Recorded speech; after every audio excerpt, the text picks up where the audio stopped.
77 people have been executed in Georgia. John Eldon Smith, December 15, 1983, electrocution. Smith and his wife faced charges on 2 counts each for the murders of Joseph Ronald Atkins and his newlywed wife Juanita Knight Atkins. Smith and his wife were tried separately, and in each case the jury found them guilty, resulting in death sentences on both counts. The victims, Joseph Ronald Atkins and Juanita Knight Atkins, who had been married only 20 days, were murdered on August 31, 1974, in a secluded part of a new housing development located in Bibb County, Georgia. Both were shot at close range with a shotgun. Evidence presented by the state indicated that Joseph Atkins' former spouse, Rebecca Atkins Smith Marchetti, along with her husband, John Eldon Smith, also known by the aliases Anthony Saldo Marchetti and Tony Marchetti, and an accomplice, John Marie, conspired to murder Joseph Atkins. Their motive was to gain access to the proceeds from Atkins' life insurance policies and other benefits, which were designated for Mrs. Marchetti and her 3 daughters from her previous marriage to Atkins. At the time of the planning, the conspirators resided in North Miami Beach, Florida. According to the testimony of the accomplice John Marie, he was promised $1,000 for his involvement in the plot. He stated that he and Tony Marchetti, Smith, traveled to Macon, Georgia, where they contacted Joseph Atkins and lured him to the crime scene under the pretense of installing a TV antenna. When Joseph and Juanita arrived at the arranged location, Tony Marchetti shot and killed both of them with a shotgun. Following the killings, Marie and Smith returned to their residence in North Miami Beach, Florida. John Eldon Smith was put to death in the electric chair at the Georgia Diagnostic and Classification State Prison in Jackson, Georgia. This execution marked him as the first individual to be executed in the state since Bernard Dye was electrocuted on October 16, 1964. He told guards as they were strapping him into the electric chair, "Hey, there ain't no point in putting it so tight." His last words were, "Well, the Lord is going to get another one." Smith made no special requests for a last meal before his execution. Authorities stated that he was served a routine breakfast of bacon and eggs. John Marie was released on parole after completing 13 years of his prison term. In 2010, Rebecca Marchetti, then 71 years old, was granted parole after serving 36 years of her sentence. She subsequently changed her last name to LaRusso to align with her new common-law husband. She passed away at the age of 81 in September 2020. Ivan Ray Stanley, July 12, 1984, electrocution. Stanley, together with an accomplice, kidnapped Clifford Floyd, a 46-year-old insurance agent, after deceiving him into entering the accomplice's apartment. Floyd was then forcibly taken into a nearby forest, where he was struck repeatedly with a hammer and bound to a tree. Following the assault, he was shot and buried alive in a shallow grave. Floyd ultimately died from a combination of blood loss and asphyxiation. During the attack, the perpetrator stole a total of $234 from him. Stanley had no last words and declined the opportunity to make a final statement before his execution. His last meal was squash, peanut butter cookies, and ice cream. This is a recording of the execution of Ivan Ray Stanley, EF 103603, July the 12th, 1984. Colonel Lowe, Mickey? Yes. The witnesses are now entering the witness room. Okay. The state witnesses have entered the witness room and have seated themselves on the front row. At this time, the news media witnesses are entering. All witnesses have arrived and have seated. Let's proceed. We can proceed if you're ready.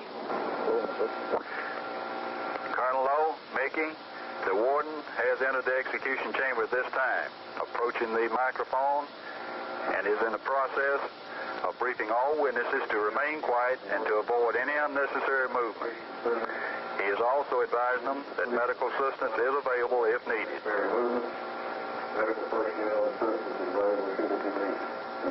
The warden at this time is in the process of confirming all witnesses.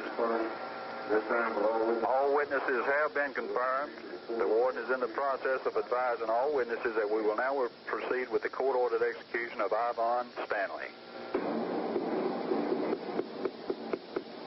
Mickey, Colonel Lowe? Yes. We're still waiting for the execution team members to bring him into the execution chamber. All right, we'll just stand by and keep a line up. Colonel Lowe, Mickey? The execution team is now in the process of escorting the condemned into the execution chamber. He is walking unassisted, walked straight to the chair and has seated himself in it. One of the execution team members is now in the process of securing the back strap. The other members are in the process of securing the arm straps and leg straps. The back strap is secure at this time. Both arm straps are secure at this time. They're still in the process of securing the leg straps. At this time, the condemned has been secured in the chair. He is not moving. He's just sitting there very passively staring out at the witnesses. The superintendent has afforded the condemned an opportunity to make a last statement. He has declined to make a last statement. Are you ready to tell him? He has afforded the opportunity for prayer. He declined this also. The warden is now in the process of reading the essential court order to the witnesses and to the condemned. Court having sentenced the defendant out of the ring stand on the 15th day of January 1977 in accordance with the laws of Georgia. The condemned is still sitting there very passively, no movement, staring out into the witnesses. On the 12th day of July. The superintendent is still in the process of reading the court order to the condemned. Executed by the Department of Defense Railroad Pay. This is the 2nd day of July 1984. At this time, the superintendent has completed reading the essential court order. The execution team members are now in the execution chamber with the headset and the leg band. One member is in the process of securing the leg band to the fleshy part of the inmate's right leg. Two members of the execution team is in the process of securing the headset to the condemned. The condemned has offered no resistance throughout. He's just sitting there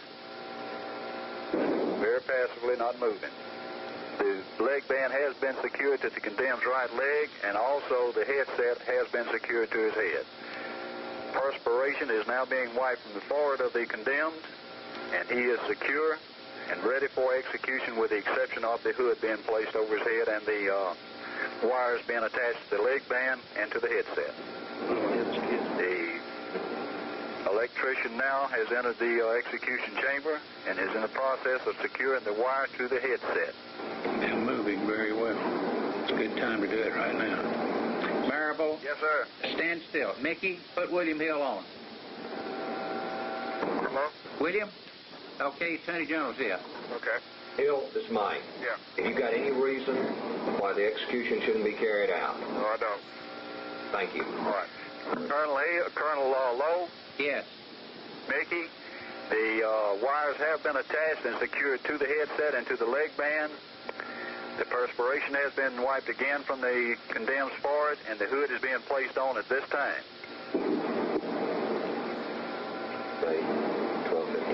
The face hood has been secured. All the warden and all execution team members have departed the execution chamber. Stand by for the warden's last telephone check. Ralph, this is Commissioner. Yes, sir. There are no stays. You can proceed to carry out the official order of the court. Very well. On my count of three, press your button. 1, 2, 3.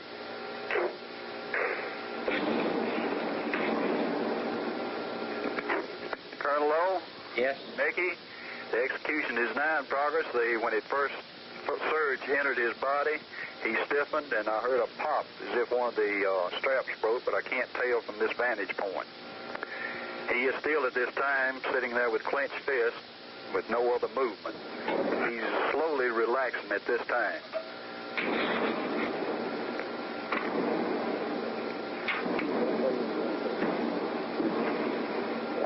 The first phase of the execution is completed. We are now into the second phase. The second phase is completed at this time. We are now into the third and final stage.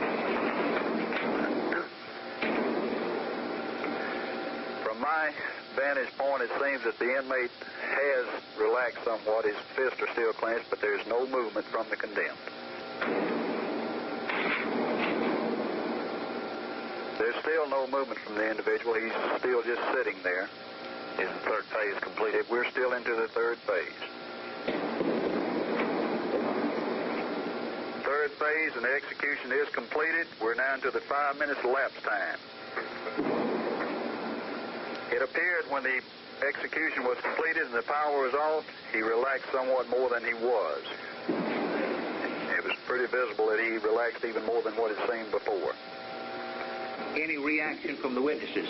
They're sitting very still, just observing. No, I see one or two of the media writing notes, taking notes, but other than that, they're just sitting staring into the execution chamber. Colonel Lowe, Mickey, we have now completed 2 minutes of the 5 minutes lapse time. There's still very little movement from any of the witnesses. No one even taking notes at this time. They're just sitting there staring into the execution chamber. All about ready to go in? Okay, we got a few more seconds.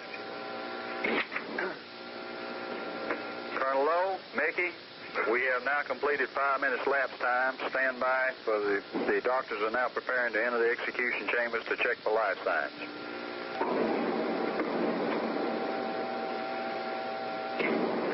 The first physician has completed his examination. The second is now in the process of making his check. The second doctor has now completed his examination. The third and final doctor is in the process of making his check.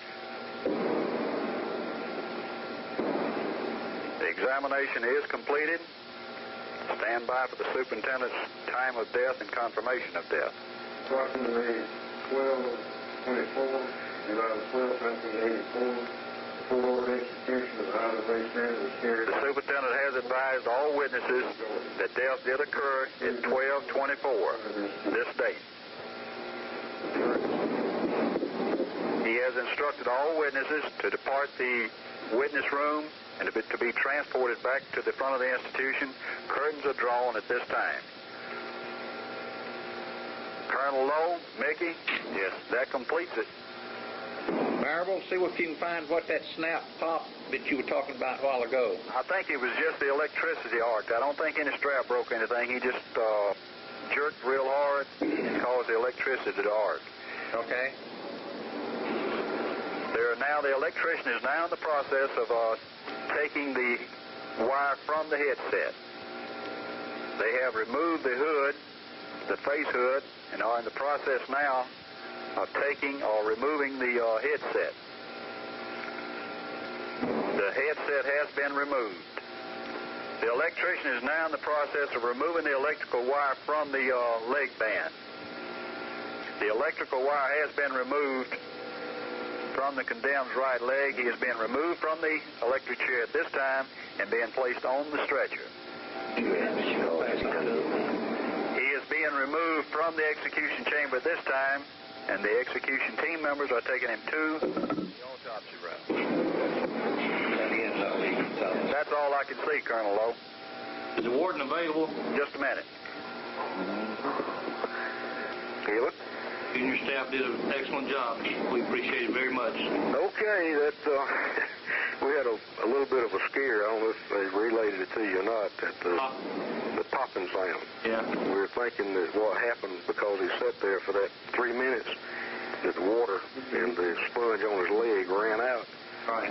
Right there by his foot. And we're thinking that that's just like a little bolt of lightning. Did you see anything? No, they said Colonel Hardison and other people in the witness room said they didn't see anything like that. Now, I still feel good about it, really. It ran too smooth, Ralph, but don't screw it up next time. Okay. Mike Bowers wants to say something now. Okay. Ralph, I second what Dave said. Very smooth job.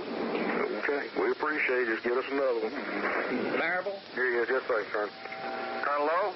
Marable? Yes, sir. I want to thank you. You're quite welcome, sir, anytime. Good night. Good night, sir. Alpha Otis O'Daniel Stevens, December 12, 1984, electrocution. After escaping from the Houston County Jail in Georgia, Stevens, along with an alleged accomplice, went to the residence of Charles Asbel in Twiggs County on August 21, 1974. Charles Asbel was not home at the time, and Stevens forced his way into the house.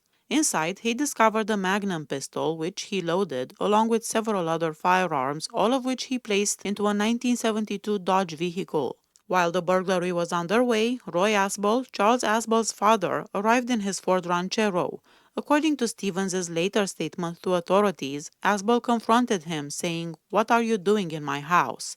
Noticing rifles in Stevens' car, Asbel drew his gun. Stevens ran toward Asbel's vehicle, forcibly pulled him out, and struck him multiple times in the face, despite Asbel's pleas for the beating to stop. Stevens stood 6 feet 2 inches tall, while Asbel, who had been disabled in a prior tractor accident, was only 5 feet 6 inches tall. Asbel, who typically carried several $100s, offered Stevens money in exchange for his life. Stevens accepted the money but continued to kick Asbel. He then struck Asbel with the pistol, sending him back into the ranchero, and instructed his alleged accomplice to kill him if he moved. The pair drove approximately 3 miles to a pasture where Asbel attempted to escape on foot, hobbling toward an abandoned building being used as a barn. Stevens pursued him with the Magnum, extorted more money from him, then placed the pistol against Asbel's ear and fired twice. Both bullets passed through Asbel's skull, exiting at the right temple, resulting in his death. An autopsy revealed that Asbel had suffered a broken jaw and multiple skull fractures. Physical evidence traced Stevens to the crime scene. Before trial, Stevens fully confessed to this murder as well as to a series of other serious offenses committed following his escape and prior to the Asbel killing. He presented no defense during the trial. However, during the sentencing hearing, he claimed that his alleged accomplice had fired the fatal shots. Alpha Otis O'Daniel Stevens made no last statement before his execution. His last meal was fried shrimp, French fries, tossed salad, cola, and pecan pie. Press your button. 1, 2, 3. The execution now has begun. There was one small jerk from the condemned at the time the execution was initiated. He is sitting very still now, and we are also now into the second phase of the execution. We're now into the third phase of the execution. No movement from the condemned, no activity or no movement from the witnesses. He appears to be relaxing a little bit more now. There's 60 seconds remaining on the third phase of the execution. There is a slight movement from the condemned's head. He seems to be moving his head from side to side slightly. I show the time is 12:19. Commissioner, he is still moving his head, and he seems to have slumped down in a relaxing type position in the chair. But his head is moving from side to side slightly. Commissioner, Mr. Long, the execution is completed at this time. The electrical panel box is secured and locked. I do not detect any movement from the condemned at this time. He seems to have stopped moving his head and also his arms. I show the time is 12:20. You are in the lapse time countdown, is that correct? Yes, sir. We're into the first minute of the lapse time now. No movement from any of the witnesses, and at this time, no movement from the condemned. We have now completed 1 minute of lapse time, 4 minutes remaining. 2 minutes of lapse time completed at this time, 3 minutes remaining. Still, very little movement from any of the witnesses, and I detect no movement from the condemned at this time. I show the time is 12:22. Commissioner? Yes. Mr. Long? Yes, sir. There is some slight movement. He's still moving his head slightly.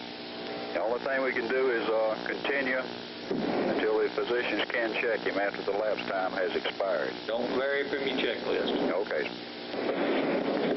Okay, we have completed 3 minutes of lapse time, 2 minutes remaining.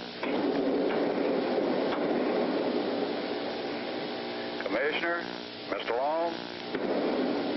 Yes. He is still moving his head slightly. Kind of a bobbing up and down movement. Commissioner? Yes. Mr. Long, we have completed 4 minutes of lapse time. We have 1 minute remaining.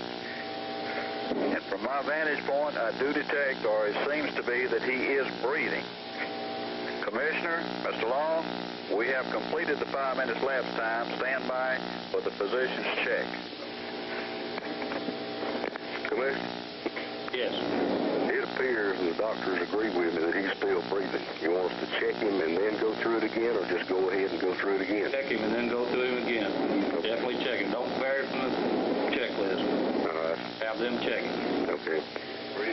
So I can't think. Did we announce that we're going to do it again? It doesn't say so. Okay. It remains on. Okay. Time at 12:26 and 30 seconds. Commissioner, Yes. the doctors verify that he is still alive. Repeat the execution. Very well. Ready to go again? Ready. Better check all the connections.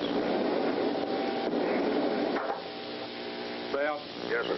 did you tell the witnesses that you were repeating? No, I didn't. I think you should tell them. Okay. You want me to just advise them that Just advise that- in the process and not go into any detail? That's right. Okay. Physicians have vital signs. Wait just a minute. Tell the physician have vital signs. Commissioner, Final. the superintendent is entering the execution chamber and approaching the mic at this time to advise the witnesses that we will proceed again with the execution. Willis, if you can, tell him there were some vital signs remaining, so the execution will repeat. You can get that message to him. Oh, it's too late now. He's already briefed them and he's on the way back in, sir. Fine. All right. I show the time is 12:28. Okay, Commissioner, we'll proceed at this time. See. On my count of three, you press your button. 1, 2, 3. Commissioner, Mr. Long, the execution is initiated again at this time. The condemned made one big jerk, and now he is relaxing in the chair. I do not detect any other movement from the condemned at this time. We have completed the first and second phase of the execution. We are now into the third phase. I do detect his head moving from side to side again. We're still into the third phase of the execution. Commissioner, Mr. Long, Yes. he is still at this time moving his head from side to side and appears to be breathing. We'll continue just like we did previously. You're going to have to check that electric. We have 15 seconds remaining on the third phase of the execution. Commissioner, Mr. Long, the third phase of the execution is completed. The equipment is switched off, secured at this time. We're now into the 5 minutes lapse time.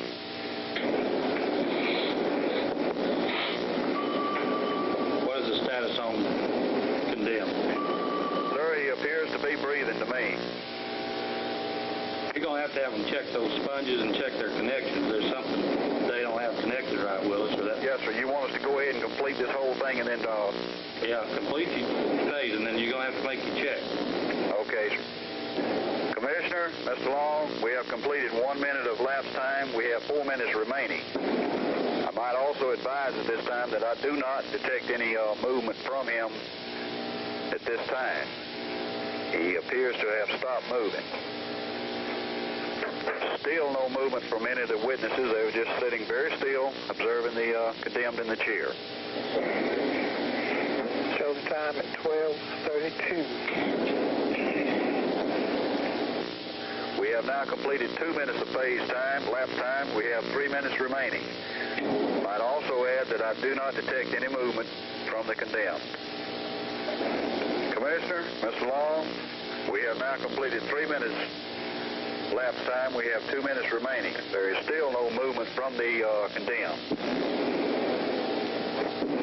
Commissioner, Mr. Long, we have completed 4 minutes of lapse time. We have 1 minute remaining. Still no undetectable movement from the condemned. He does seem to have stopped moving entirely.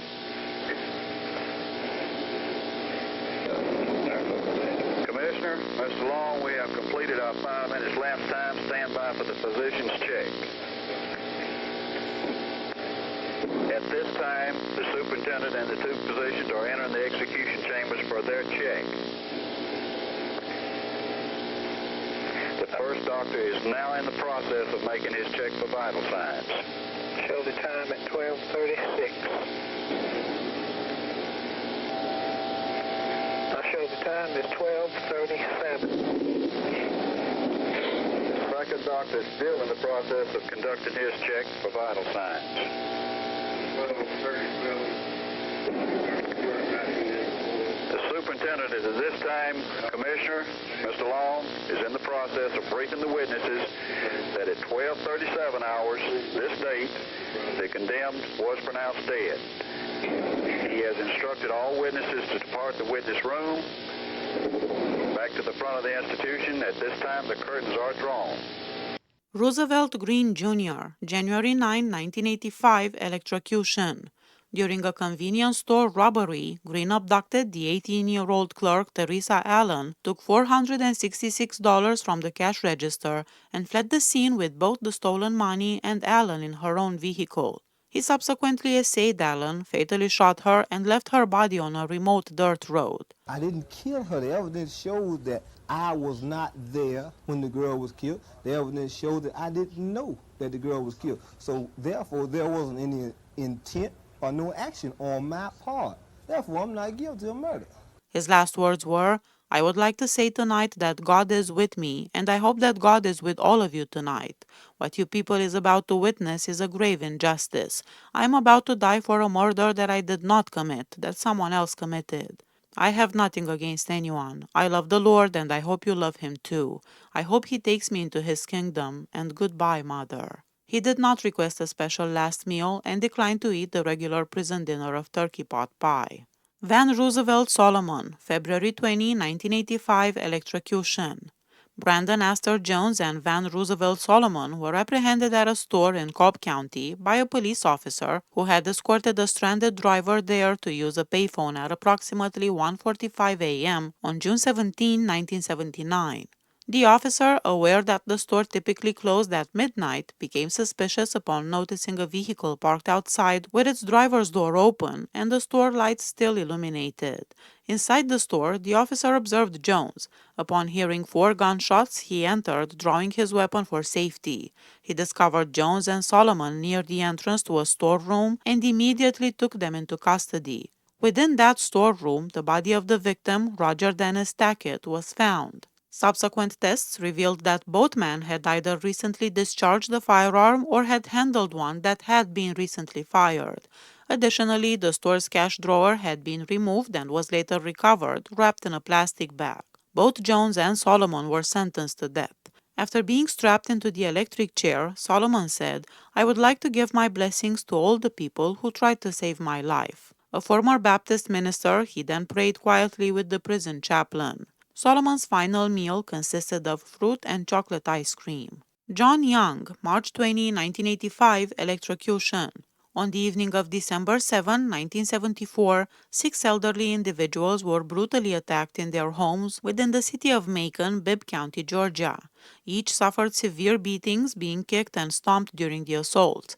All 6 victims resided in the same neighborhood. 3 of them were able to provide a description of the attacker, while the other 3, Coleman Bryce, Gladys Bryce, and Katie Davis, succumbed to the injuries inflicted during the attacks. John Young, who was just 17 years old, was linked to these crimes through stolen watches and jewelry recovered in connection with the incidents, a fingerprint, and admissions he made to friends confessing his involvement. When asked if he was the person who had assaulted the victims, he replied, "Yeah, man, and I'm going to get me some more." When questioned about the victim's race, he answered, "White."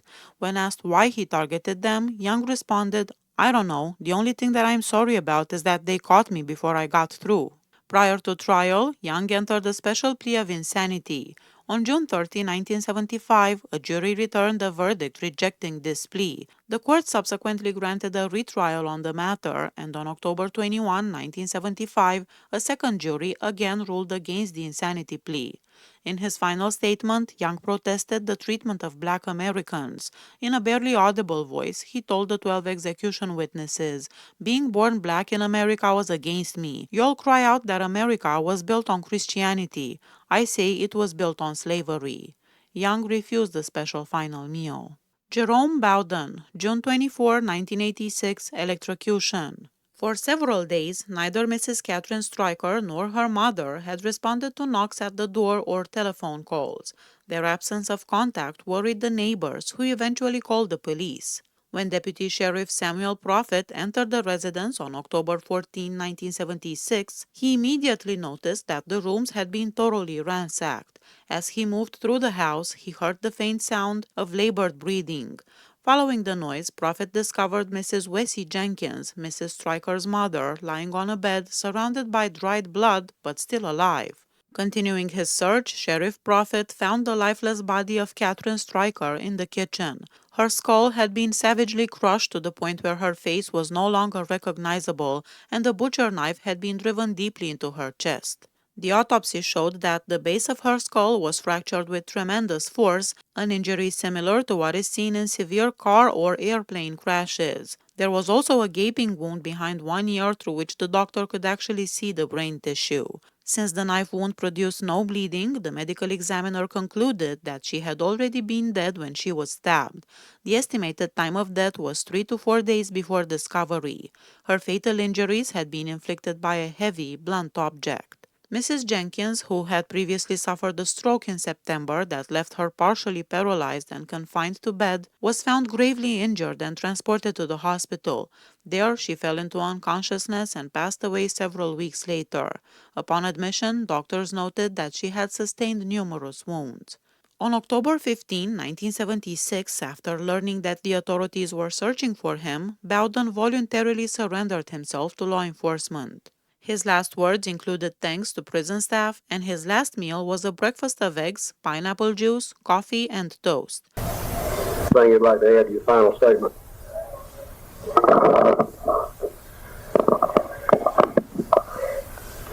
I am Jerome Bowden, and I would just like to state that my execution is about to be carried out. And I would like to thank the people at this institution for taking such good care of me in the way that they did.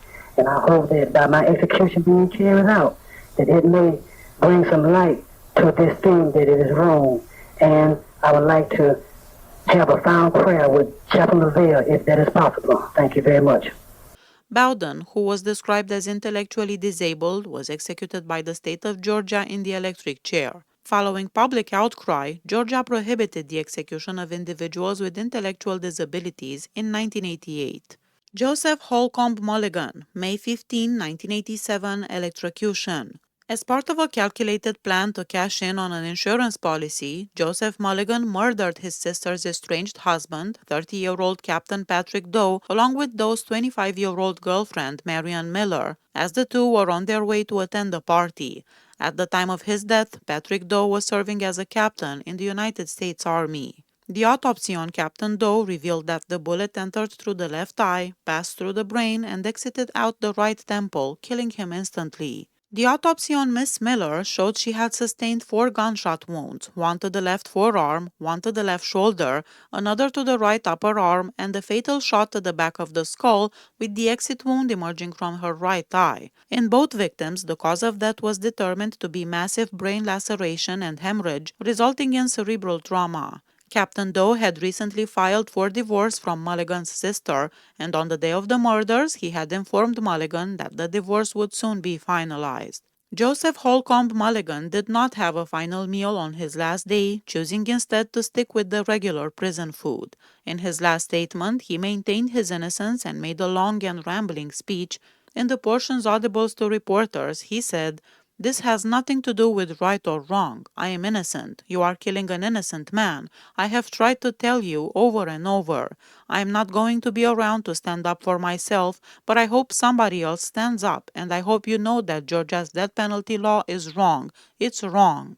Richard Tucker, Jr., May 22, 1987, electrocution.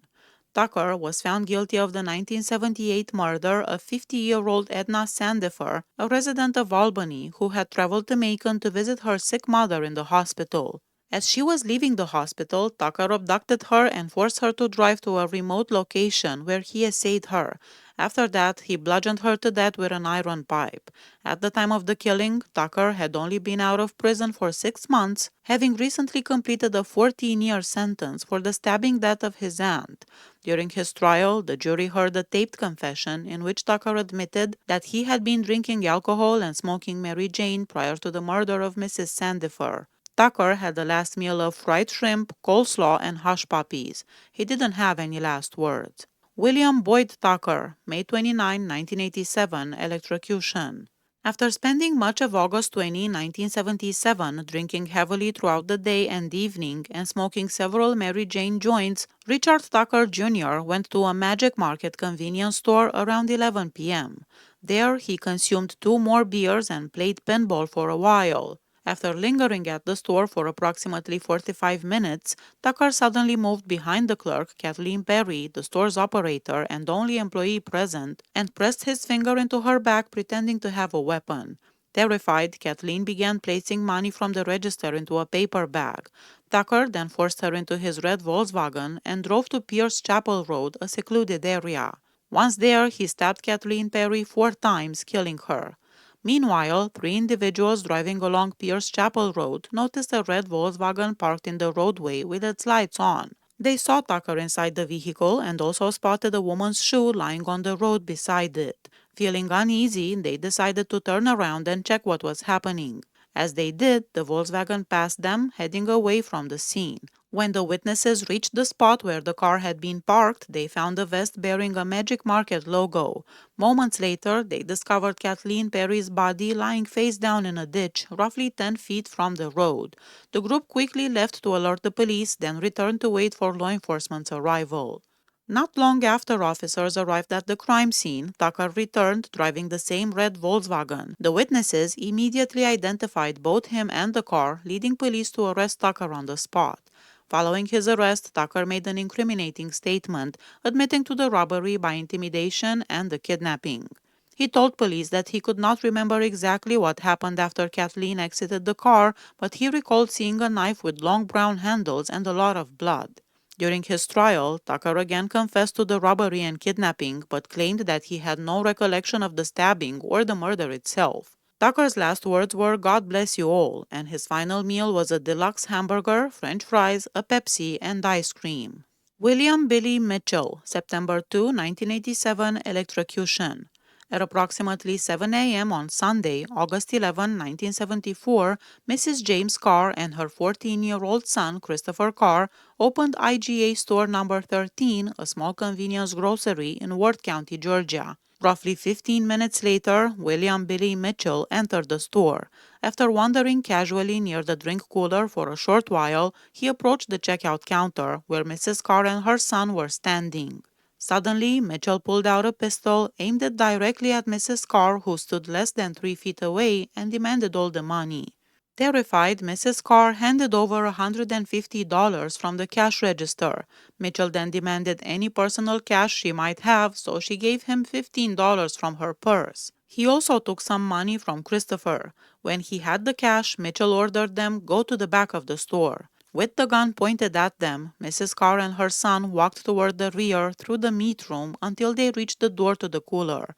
Mitchell opened the cooler, forced Christopher inside, then turned to Mrs. Carr and said with chilling cruelty, "I've never had a white bitch before," while shoving her toward the nearby bathroom. Mrs. Carr screamed, "Oh my God, no," and tried to resist, but Mitchell abruptly changed his mind, saying, "Into the cooler," and pushed her in with her son. Once inside, he ordered both of them to get on the floor. Christopher sat down, and his mother crouched beside him. Without hesitation, Mitchell fired his gun, shooting Christopher in the left side of his chest. He then turned the weapon on Mrs. Carr, shooting her in the back of the head before stepping out of the cooler. A few moments later, he returned and shot Christopher again, this time in the back of the head, and then shot Mrs. Carr 3 more times before leaving the cooler and returning to the front of the store. At that same moment, 2 young boys entered the store, unaware of what had just happened. Mitchell pointed his gun at one of them and pulled the trigger several times, but the gun misfired. He then took money from one of the boys and forced both of them at gunpoint to walk to the cooler room. Once again, he snapped the gun at one of them, but it failed to discharge. He then closed the cooler door and fled the store.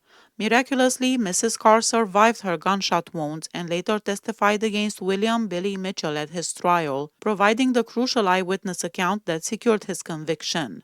Mitchell also was sentenced to life in prison for killing a 50-year-old man the day before the grocery store robbery. His last statement was, "A few hours ago, Wayne Snow said I had no redeeming qualities.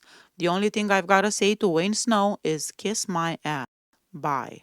Mitchell did not request a special last meal. Timothy Wesley McCorkadale, September 21, 1987, electrocution.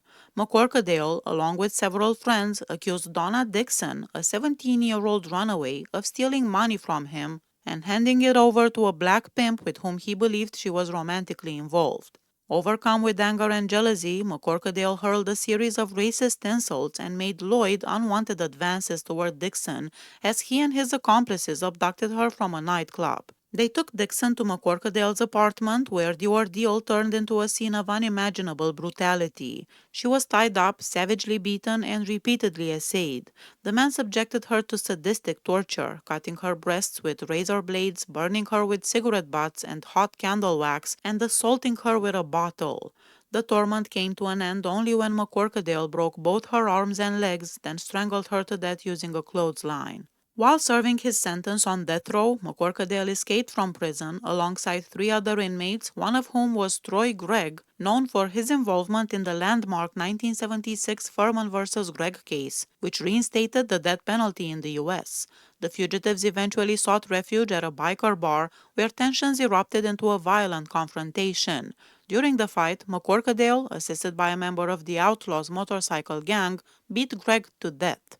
Just days after Gregg's murder, McCorkadale and the remaining escapees were tracked down and captured while hiding in the home of an Outlaws biker, bringing their short-lived escape to an end. Just before his execution, McCorkadale said, "I would like to tell my dad and everybody with him I love them very much. Stay strong in Christ."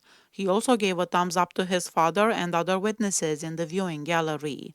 His last meal was boiled shrimp, crab legs, tossed salad with Thousand Island dressing, ice cream, milk, and hot tea. James Norban Messer Jr., July 28, 1988, electrocution. Messer abducted Rhonda Tanner, his 8-year-old niece, while he was picking her up from school in order to exact revenge on his estranged wife for abandoning him with their kids.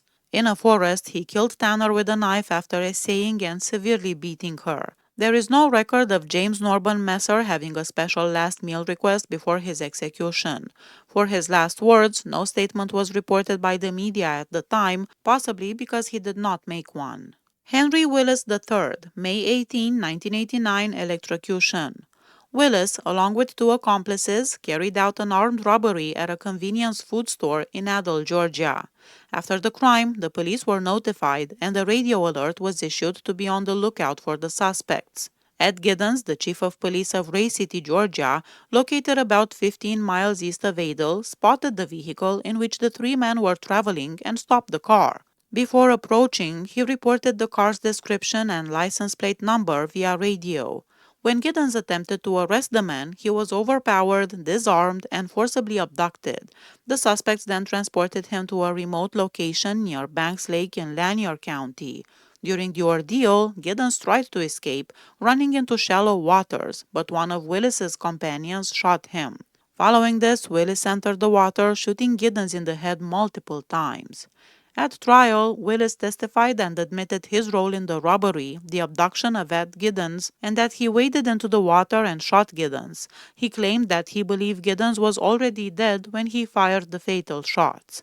Willis declined to make a last statement before his execution in Georgia on May 18, 1989. For his final meal, he requested a seafood platter, ice cream, and a Coke. Corrections officials described Willis as sitting straight and stiff in the electric chair and showing little emotion. Warren McCleskey, September 25, 1991, electrocution. McCleskey carried out an armed robbery at a jewelry store, holding employees at gunpoint. When police officers arrived at the scene in response to the alarm, he opened fire on them. During the exchange of gunfire, one of the officers, 30-year-old Frank Schlatt, was fatally shot and killed. In his last moments, McCleskey expressed his feelings about his death and his capital murder case. He asked his family not to be bitter about his death. He declined the final special meal. Thomas Dean Stevens, June 28, 1993, and Christopher Allen Berger, December 7, 1993, electrocution. Stevens and Christopher Berger abducted 20-year-old Roger Honeycutt, a fellow soldier who was also working as a cab driver, after he picked them up from the enlisted men's club at Fort Stewart. Once inside the vehicle, the two men tied Honeycutt's hands with a cord, robbed him of $20, and sodomized him repeatedly.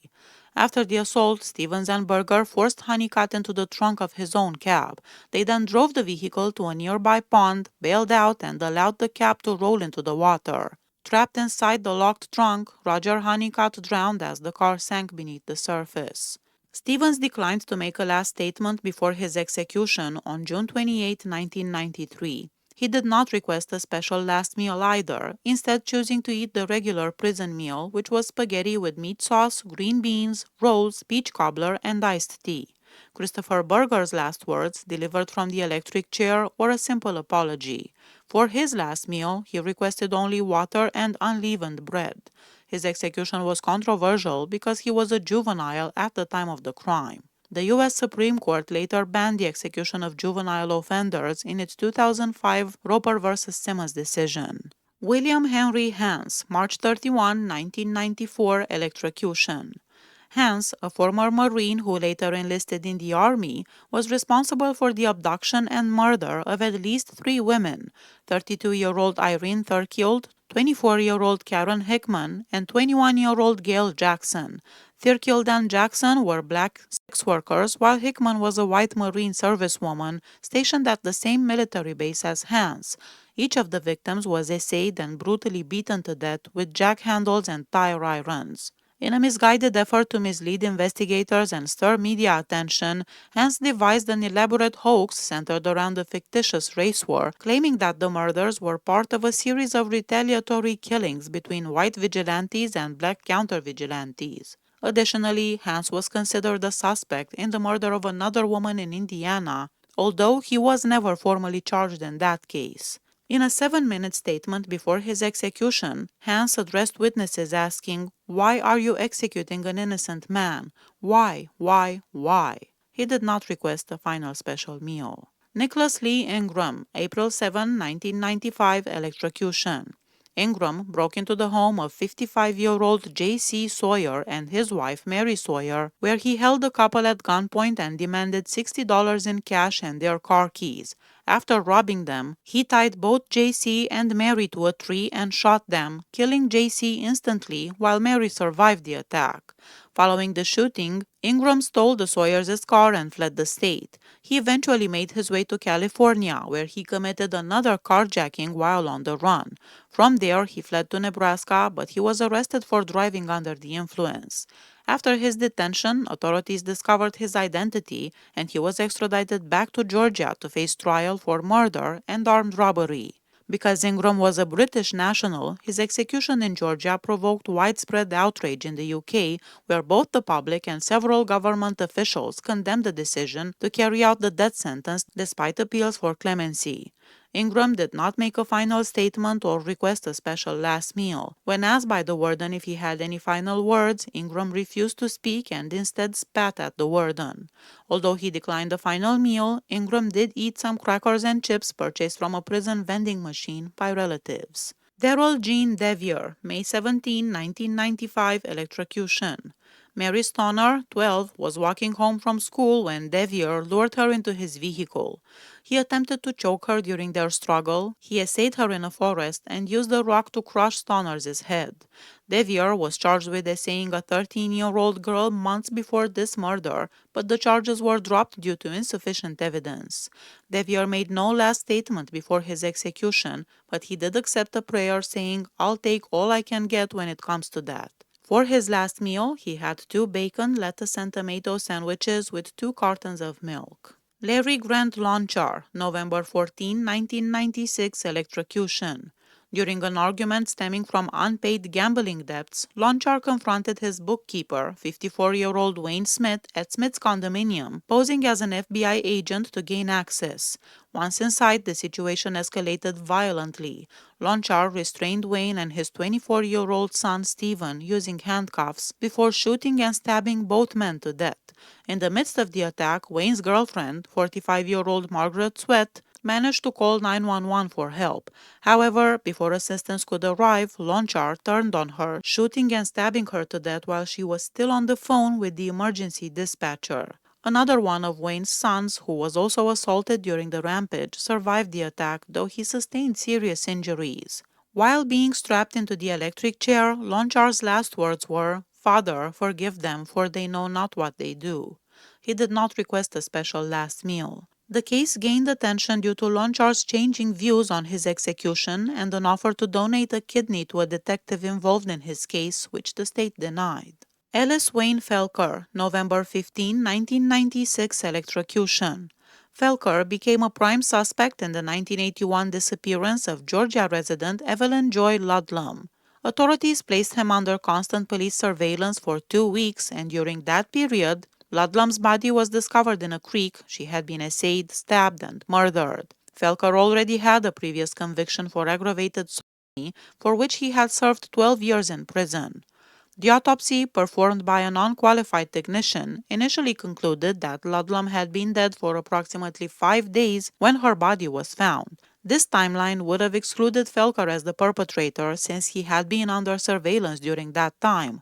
However, the official report was altered, changing the estimated time of death. Independent forensic experts who later examined the original autopsy notes determined that Ludlam had in fact been dead no more than 3 days, strongly suggesting that the timeline had been manipulated to ensure Felker's guilt. After Felker's conviction, it was revealed that prosecutors had unlawfully suppressed a vast amount of evidence, including boxes of documents, potential DNA samples, and even a signed confession from another mentally impaired suspect. The district attorney responsible for the case denied under oath that any such evidence existed. One of the presiding judges later acknowledged that Felker's right to a fair trial had been gravely violated. Despite the growing body of exculpatory evidence and serious doubts surrounding his guilt, the Supreme Court of Georgia refused to grant a retrial or even a temporary stay to allow Felker's defense team to review the hidden materials. This denial prevented any further investigation that might have proven his innocence. Felker's last words were a taped statement maintaining his innocence, and his last meal was fish caught for him from a lake at the prison. David Lumos Cargill, June 10, 1998 electrocution. Cargill and his brother Thomas, both residents of Phoenix City, Alabama, were accused of murdering Cheryl and Danny Williams in January 1985 during a robbery at the service station where Cheryl worked. The victims, a married couple, were the parents of 4 young sons, ranging in age from 2 to 10 years old. While Thomas Cargill received a life sentence for his role in the killings, David Cargill himself was sentenced to death. During the robbery, the Williams couple were ordered to lie face down on the service station floor. Each victim was shot twice in the head at close range, execution style. When the ordeal ended, the robbers had stolen a total of $482, leaving behind a scene of senseless violence that orphaned 4 children. Cargill asked for forgiveness and expressed hope that his execution would bring closure to those he hurt. He did not request a special final meal but ate the regular prison fare. He was the last person to be executed by electric chair in Georgia before the state switched to lethal injection. Terry Michael Mincy, October 25, 2001, lethal injection. On the night of April 12, 1982, Mincy and 2 accomplices committed a violent armed robbery at a convenience store in Macon, Georgia. Mincy entered the store with a concealed pistol, pointed it at cashier Paulette Riggs, and demanded that she empty the cash register into a bag. While this was happening, 2 teenagers entered the store, and Mincy forced them at gunpoint into his car, effectively taking them hostage. As the robbery unfolded, Russell Peterman, a Bibb County firefighter, stopped at the station to pump gas. Mincy, holding Riggs at gunpoint, approached Peterman and ordered him to comply.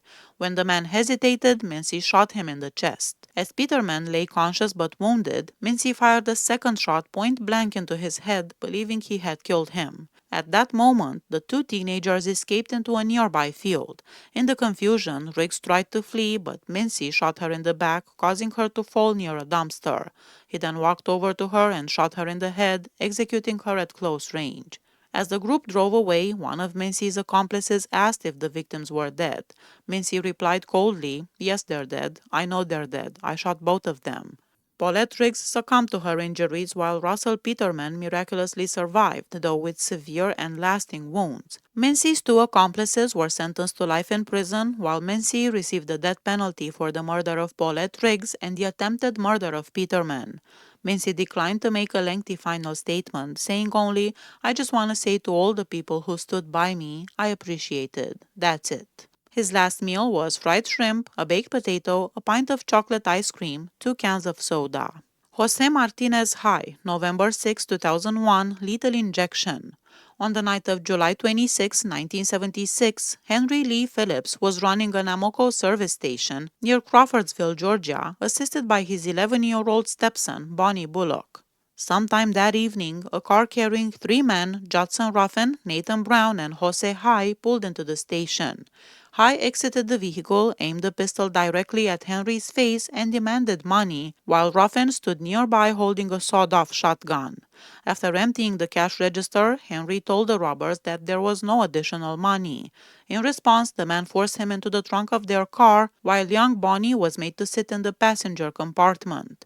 When the car eventually stopped and Henry was released from the trunk, he realized that they had driven deep into a wooded area. The captors then marched Henry and his stepson to the front of the car and ordered them to lie face down on the ground. Seconds later, gunfire erupted.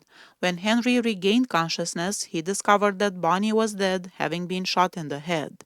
Henry himself had been shot in the temple and wrist, but despite his injuries, he managed to stagger to a nearby house where the police were notified. In a later confession, Ruffin admitted to shooting the boy and stated that the others also fired at their victims. Evidence showed that the man had planned the robbery with the explicit intention of eliminating any witnesses. During the trial, Henry Phillips positively identified Jose High as one of the 3 assailants who robbed the station and shot him and his stepson. High displayed no remorse for the murder. Instead, he boasted arrogantly, declaring that he wanted to be the most famous black ringleader in the world. His last words were, "I'm sorry about your kid, Mrs. Phillips. My life is a poor substitute for your son. I know how it is. Death is a universal process."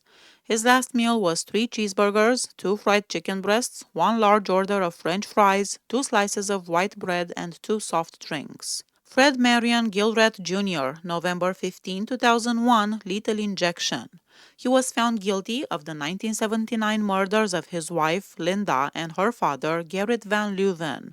Fred and Linda had been married for 11 years, but their marriage had become strained, and Linda had moved out of their home just a few days before the killings, following a heated argument. On May 11, 1979, Linda and her father went to the marital residence to collect some of her belongings. Neither of them was seen alive again. That same day, Dempsey Wolfenbarger, Linda's stepfather, arrived at the police station to report his concern for her safety. He informed officers that Linda was seeking a divorce from Fred and that she and her father had gone to the house but failed to return. Police officers proceeded to the Gilrath residence where they made a gruesome discovery. Linda's body was found inside the house, partially covered by a towel, lying near a suitcase, as if she had been packing. She had been shot 5 times along her right side and once in the face from about 5 to 6 feet away with a 12-gauge shotgun. A short distance away, officers found the body of Gerrit Van Leuven, who had suffered multiple gunshot wounds, 1 wound to his right thigh, a shotgun blast to the left side of his chest, and 2 bullets to the head. To make matters worse, gasoline had been poured around both bodies and across the kitchen floor, suggesting an attempt to destroy evidence by fire. Police later located Fred at his brother's home in North Carolina. He had arrived there intoxicated, driving Linda's car, and reportedly took a shower with his clothes still on. When questioned, Gilrath denied committing the murders, claiming instead that he had only intended to go to the liquor store and return home afterward, but somehow ended up driving to North Carolina instead. During his trial, Gilret maintained his innocence, but the forensic and circumstantial evidence overwhelmingly pointed to him as the killer. In the sentencing phase, Gilret instructed his defense attorneys not to present any mitigating evidence, effectively sealing his fate. His last words were, "My God has forgiven me for all of my sins. I have forgiven the people who have done me wrong." Gilrat did not request a special meal, and he ate the regular prison fare before his execution. Byron Ashley Parker, December 11, 2001, lethal injection. Parker was sentenced to death for the kidnapping, essay, and murder of 11-year-old Christiane Griffith in Douglas County in 1984. The crime began when Griffith, on her way to her brother's high school graduation, asked Parker if he had seen the taxi that was supposed to take her. Parker offered her a ride, but instead drove her to a secluded location where he essayed and strangled her before tying her body to a tree and leaving her there. During the attack, Parker's 2-year-old son remained in a locked car nearby. At the time of the murder, he was on felony probation. Following a polygraph examination and police interrogation, he confessed to the crime, which ultimately led investigators to locate Christiane Griffith's body. Parker recorded his final statement on tape, apologizing to the family of the murder victim before his execution. In the execution chamber, he made no additional statement but did say amen to a prayer. Parker did not request a special final meal, instead eating the standard prison meal of chocolate milk and coffee. Ronald Keith Spivey, January 24, 2002, lethal injection. On December 27, 1976, Spivey became involved in a deadly altercation at a pool hall in Macon, Georgia, where he shot and killed Charles McCook during a dispute over $20. After the first killing, Spivey drove to Columbus and entered the Final Approach Lounge at Peachtree Mall. There, he fatally shot Bill Watson, an off-duty police officer, in the head and chest. Watson had entered the bar to investigate why its door remained open past the 2 a.m. closing time. The gunfire attracted Welton Emmett Allen, a 21-year-old manager at the nearby Briar Rabbit restaurant, who entered the lounge. Spivey shot Allen 5 times, but Allen survived by feigning to be dead. From the parking lot, Spivey continued firing, wounding another individual. He then saw Allen duck into the Briar Rabbit restaurant and fired through a window, striking an employee who also survived. Following the spree, Spivey abducted Mary Jane Davidson, a college professor and part-time bar waitress, forcing her to drive him to Alabama. His last words were, "If I had a million lives, I couldn't say I'm sorry enough, and what happened in that case changed me so much. I'm not the same person I was 25 years ago. In our society, we hear and say, 'What would Jesus do?' You can believe I don't believe Jesus would do this. It allows no room for redemption." He said the death penalty dragged the victim's family and my family through living hell. It's incredibly sad that we live in a society that feels it has to kill people. He also urged his 4 friends who had come to leave this thing without any bitterness, any hatred, or any anger. Spivey's last meal consisted of 3 cheeseburgers, chili, French fries, a milkshake, and pickles. Tracy Lee Housel, March 12, 2002, lethal injection. During a 2-month spree in early 1985, Housel committed a series of violent crimes across multiple states. He murdered a man in Texas, stabbed a man in Iowa, sodomized a woman in New Jersey, and ultimately killed Gene Drew in Gwinnett County, Georgia, for which he was sentenced to death. At his sentencing hearing, Housel's confessions to all of these crimes were admitted as evidence following his guilty plea for Drew's murder. In addition, the surviving victims from Iowa and New Jersey testified, along with law enforcement officers from Texas, Florida, and Georgia, establishing the breadth and pattern of his violent conduct. On the morning of April 7, 1985, after drinking throughout the night, Housel encountered Gene Drew at a truck stop in Lawrenceville, Georgia. According to his own confession, they had relations and then took a ride in her silver gray Mustang. They parked in a secluded area behind some woods and resumed relations in the back seat. At one point, Housel spit, accidentally hitting her car window. Drew yelled at him, causing him to lose his temper, and began striking her with his fists. The struggle escalated. They exited the car, and after Drew spat blood on him, Housel continued to assault her, eventually strangling her while on his knees. He then grabbed a stick and beat her face until it was a bloody pulp. After the attack, Housel left Drew's body at the scene, drove her car to Daytona Beach, Florida, and used her credit cards to stay several days before his arrest. Jean Drew's body was later discovered that same morning, nude from the waist down, with her head extensively traumatized and disfigured.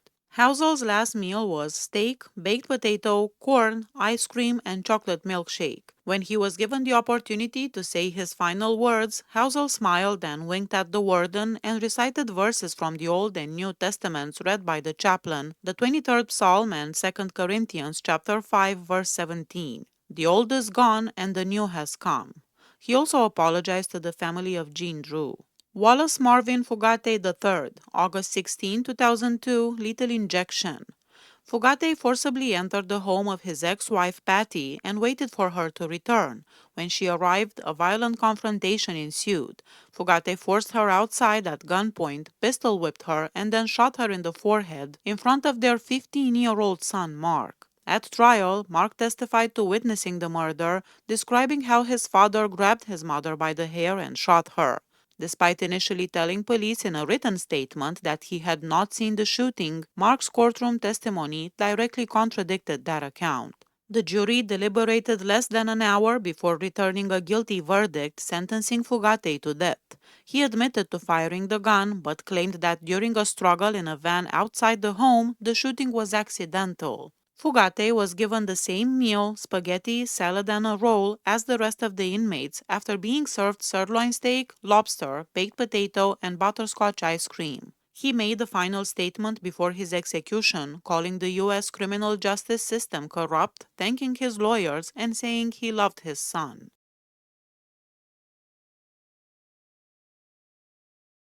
Before we continue, with the holidays coming up, I just wanted to share something special.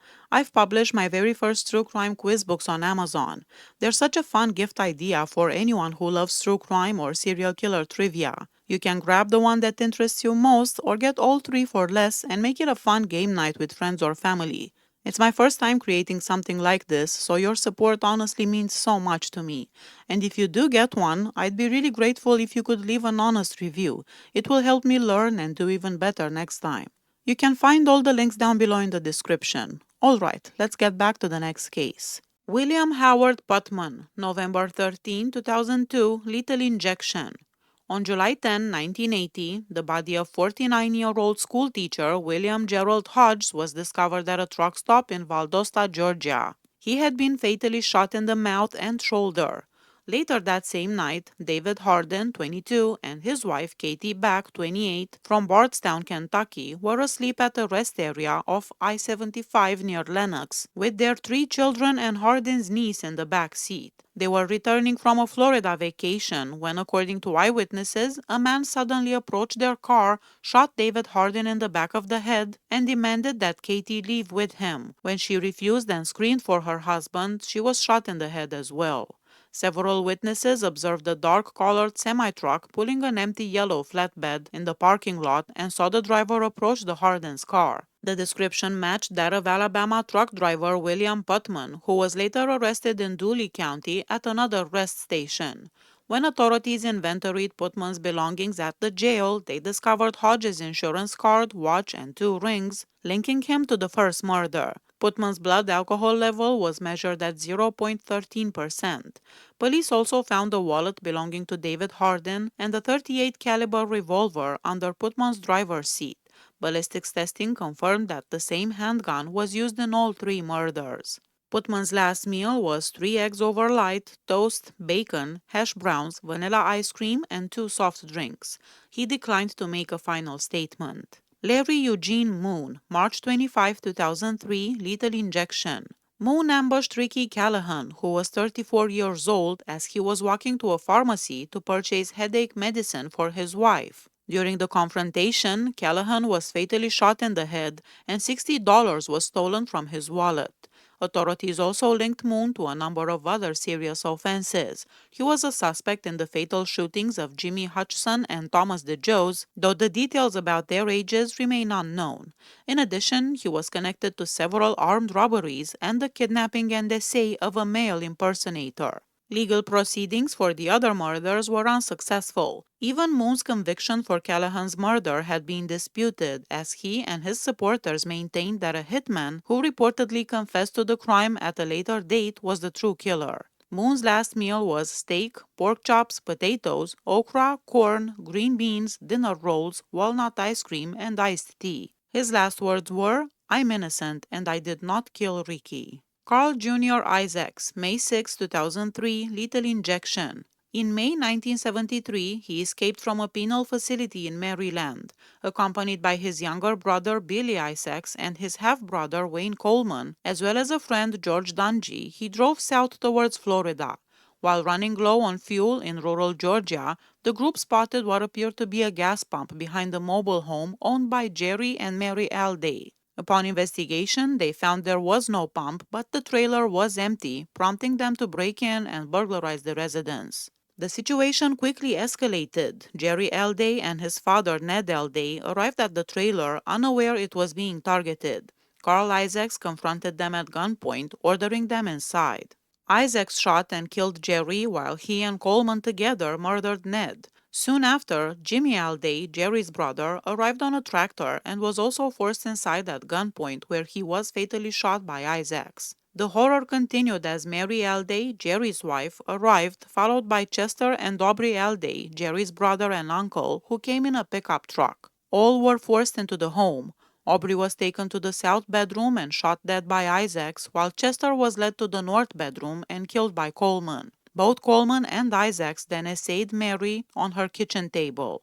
Later, they transported her to a secluded wooded area several miles away where she was essayed again, and finally George Dungy murdered her. The perpetrators fled to Alabama, but they were captured a few days later in West Virginia in possession of guns later identified as the murder weapons and property stolen from the victims. During a documentary interview after his initial trial, Isaacs admitted to shooting Jerry, Ned, Aubrey, and Jimmy, essaying Mary, and burglarizing the trailer. These statements were later used as evidence in his retrial. Billy Isaacs, Carl's younger brother, testified against him in exchange for a plea deal resulting in a 40-year prison sentence. He was paroled in 1994. I know I don't have a future. I mean, I might stay upstairs a couple years waiting on appeal, but I'm ready to go. If there's no other way out, which I doubt, I'd rather for them to go ahead and get it over with. That's better than make me sit upstairs and suffer and wait some more. If you had it to do all over again, do you really honestly think that it would have turned out differently if you had anything to do about it? Well, it'll turn out different in some ways. As you know, as far as pulling that trigger and killing them people,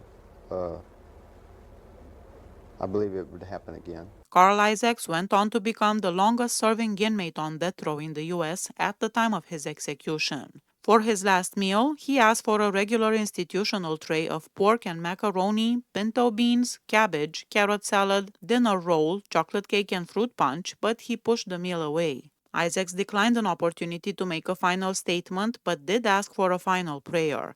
After the prayer, he mouthed, "Amen." James Willie Brown, November 4, 2003, lethal injection. Brenda Sue Watson had recently relocated to DeKalb County, where she worked as a dancer at a nightclub in Atlanta. It was there, on May 12, 1975, that she met James Willie Brown. The two spent the evening together at a local motel bar known at the time as the Markin Lounge. They had steak dinners, had several drinks, and danced for hours before leaving around 11 p.m. The next morning, Brenda's nude body was discovered in a remote wooded area with only her blouse pulled up over her chest and a nylon cord tied around her ankle. The scene showed clear signs of restraint as bruises and marks were found on her ankles and wrists. Evidence of SA was confirmed through abrasions, contusions, and the presence of genetic material in both her private areas and throat. The medical examiner determined that asphyxiation was the cause of death. Horrifically, her panties had been forced so deep down her throat that they were only discovered during the autopsy. When Brown was arrested, he initially denied knowing Brenda Watson, but eventually confessed to both the essay and the murder. He was later declared mentally incompetent to stand trial and was committed to a state psychiatric hospital.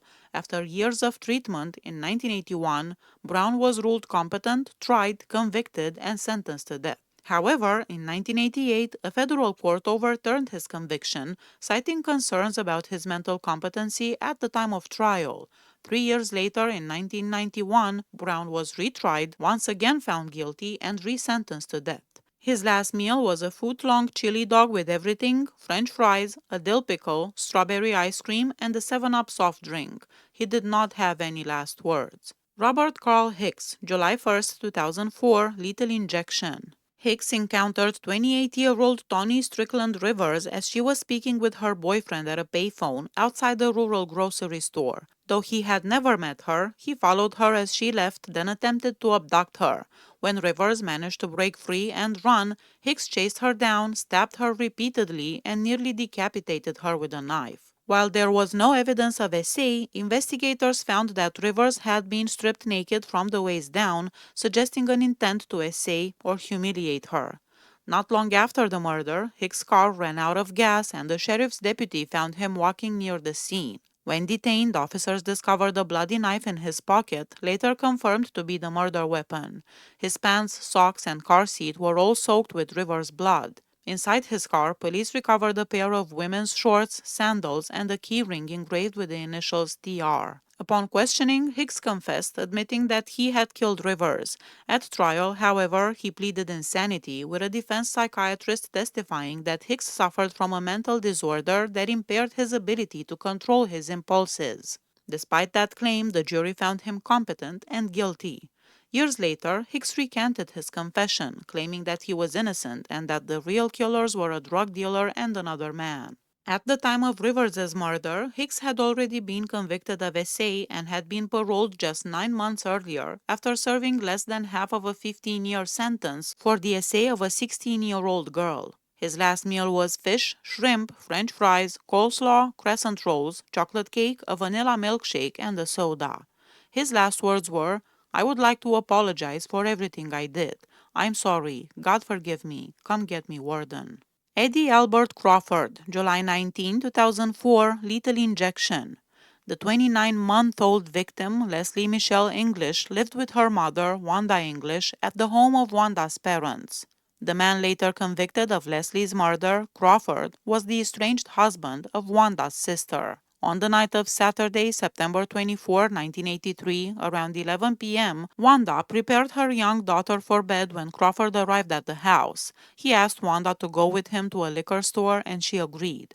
During the outing, Crawford, who was visibly intoxicated, attempted but failed to buy Mary Jane before the two returned home. Once back, he asked Wanda to spend the night with him, and when she refused, he left the house. Later that same night, the two encountered each other again at another sister's residence, where an argument escalated into a physical fight. The confrontation ended with Crawford leaving, saying, "I'll fix you." Around 5 a.m., Wanda returned home to find that her daughter Leslie was missing. Wanda's father, Raymond Fuller, told investigators that he had briefly woken up sometime after 3 a.m. and saw Crawford walking through the house, but thought little of it since Crawford had often been a guest there. Another neighbor later reported seeing Crawford's car between 3:45 and 4 a.m. parked in front of the Fuller residence with its headlights on and engine running. The neighbor said Crawford returned to the vehicle about 5 minutes later and then drove away. 2 days after the abduction, Leslie's body was discovered in a wooded area, wearing only a pajama top. The autopsy revealed that she had been essayed and that her death resulted from asphyxiation. Forensic examination showed that multiple head and private area hairs found on the child's body were consistent with Crawford's, and fibers from the carpet in his vehicle matched those discovered on the victim. In the days following Leslie's disappearance, Crawford gave 3 conflicting statements about his actions that night. He repeatedly claimed to have blacked out, but eventually admitted that he remembered driving his car with the child sitting in his lap, attempting to wake her up, but she would not talk to him. He recalled getting out of the car and walking on pavement while holding the victim, then returning to the car without her, though he insisted he couldn't remember what had happened in between. For his last meal, Crawford was given a standard tray of barbecue pork, black-eyed peas, a vegetable medley, coleslaw, a roll, peach cobbler, and a grape drink. He did not eat any of it. His last words were, "There hasn't been a time in the last 21 years I wouldn't have laid down my life for little Leslie. I don't remember anything. If this will give them peace, it was well worth it." Timothy Don Carr, January 25, 2005, lethal injection. Carr, his girlfriend Melissa Burgesson, and 17-year-old Keith Patrick Young attended a party on the night the crimes occurred, where all three drank heavily and used drugs. During the gathering, Carr and Burgesson conspired to rob the victim, discussing their plan openly while under the influence. In the early morning hours of the next day, Burgesson stole the victim's car keys and convinced him to let her drive him home. Once inside the vehicle, Burgesson drove the victim, Carr, and two juveniles to a secluded area in southern Monroe County. While on the way, Carr showed one of the juveniles a large knife, whispering that he intended to kill the victim. When the car stopped on a dirt road, the victim opened the truck to look for more drugs, and at that moment, Burgesson signaled Carr to carry out the attack. Carr grabbed the victim by the hair, yanked his head back, and slashed his throat. Urged on by Burgesson, he then stabbed the victim multiple times and bludgeoned his head with a baseball bat. Afterward, Burgesson took the victim's money, while Carr and one of the juveniles dragged the dying man's body to the roadside, leaving him there to succumb to his wounds. Following the murder, Carr and Burgesson fled to Tennessee in the victim's car. Their escape came to an end after a high-speed police chase, which resulted in their capture and hospitalization for minor injuries. Once treated and placed in the back of a police car equipped with a hidden tape recorder, the pair unknowingly recorded a conversation in which Carr admitted to killing the victim. The tape was later played for the jury during Carr's trial. Evidence also showed that the knife used in the attack was later found inside Burgesson's purse, directly linking her to the murder. While Carr was sentenced to death for the brutal slaying, Melissa Burgesson was convicted and given a life sentence with the possibility of parole. Carr's last meal was 2 mushroom and Swiss hamburgers, a vanilla milkshake, a chocolate milkshake, and 2 soft drinks. His final words were, "Peace." Earlier, while still in a holding cell, he apologized for his crime and said it was time for justice to be done. Stephen Anthony Mobley, March 1, 2005, lethal injection. Just after midnight, Mobley entered a Domino's pizza store in Hall County with the intent to rob it. During the robbery, he shot the store manager, John Collins, in the back of the head with a semi-automatic pistol. The physical evidence at the scene supported Mobley's later statement that Collins had been forced to his knees before being executed. In the weeks following the murder, Mobley embarked on a violent crime spree, committing 6 additional armed robberies targeting restaurants and dry cleaning shops. 3 weeks after the killing, he used the same gun during a robbery at a dry cleaning store. A high-speed police chase ensued shortly after that crime, leading to the recovery of the pistol used in both the robbery and the Domino's murder. Upon his arrest, Mobley confessed to police that he had murdered John Collins and robbed the Domino's store, but what shocked investigators further was Mobley's behavior in jail. He boasted about the killing, seemingly proud of it, and even had the word Domino tattooed across his back as a twist tribute to his crime. In his cell, he taped a Domino's pizza box to the wall and kept a domino game piece in his pocket, symbols of the murder he openly glorified. His last meal was steak, French fries, 1 quart butter pecan ice cream, 1 quart chocolate chip ice cream, and 2 soft drinks. Mobley issued a lengthy final statement just before he was executed. "I would be remiss not to also acknowledge and make amends to my family and my friends. They know who they are. There are those that say I am a bigger person than I used to be, and I appreciate that. The opportunity I have been given, I atone for what sins I committed." He was asked if he wanted a last prayer, and he said, "Absolutely." After that prayer, the fatal chemicals were injected. Robert Dale Conklin, July 12, 2005, lethal injection. On March 28, 1984, a maintenance worker at the apartment complex where Conklin lived made a horrifying discovery while collecting aluminum cans from the dumpster. Inside several black plastic garbage bags, he found dismembered human body parts, along with bloody bed linens, knives, a screwdriver, rope, credit cards, a wallet, and personal papers belonging to George Crooks, an attorney who had been acquainted with Conklin and was reportedly involved in a relationship with him. Investigators later confirmed that the body parts belonged to George Crooks. When police searched Conklin's apartment, they found the bed stripped of its sheets and the mattress heavily stained with blood. In the kitchen, the garbage disposal was jammed with what appeared to be human internal organs, suggesting an attempt to destroy evidence.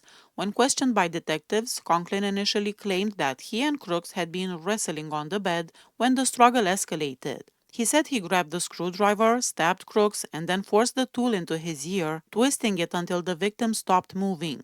Conklin later admitted to dissecting the body and disposing of the remains and other incriminating evidence in the dumpster. Adding to the disturbing nature of the crime, investigators found a book about human dissection lying on the bedroom floor. At the time of the murder, Conklin was already on parole for armed robbery and burglary, making this crime all the more shocking in its brutality and calculated aftermath. For his final meal, he had filet mignon wrapped with bacon, deveined shrimp sautéed in garlic butter with lemon, baked potato with butter, sour cream, chives and real bacon bits, corn on the cob, asparagus with hollandaise sauce, French bread with butter, goat cheese, cantaloupe, apple pie, vanilla bean ice cream, and iced tea. His last words were, "Amen." John Washington Hightower, June 26, 2007, lethal injection.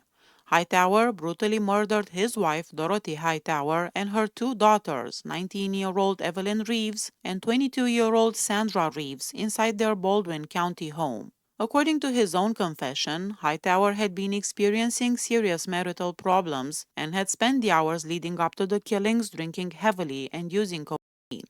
Sometime during the night, he hid the gun beneath a pillow in the bedroom he shared with his wife and waited until everyone was asleep.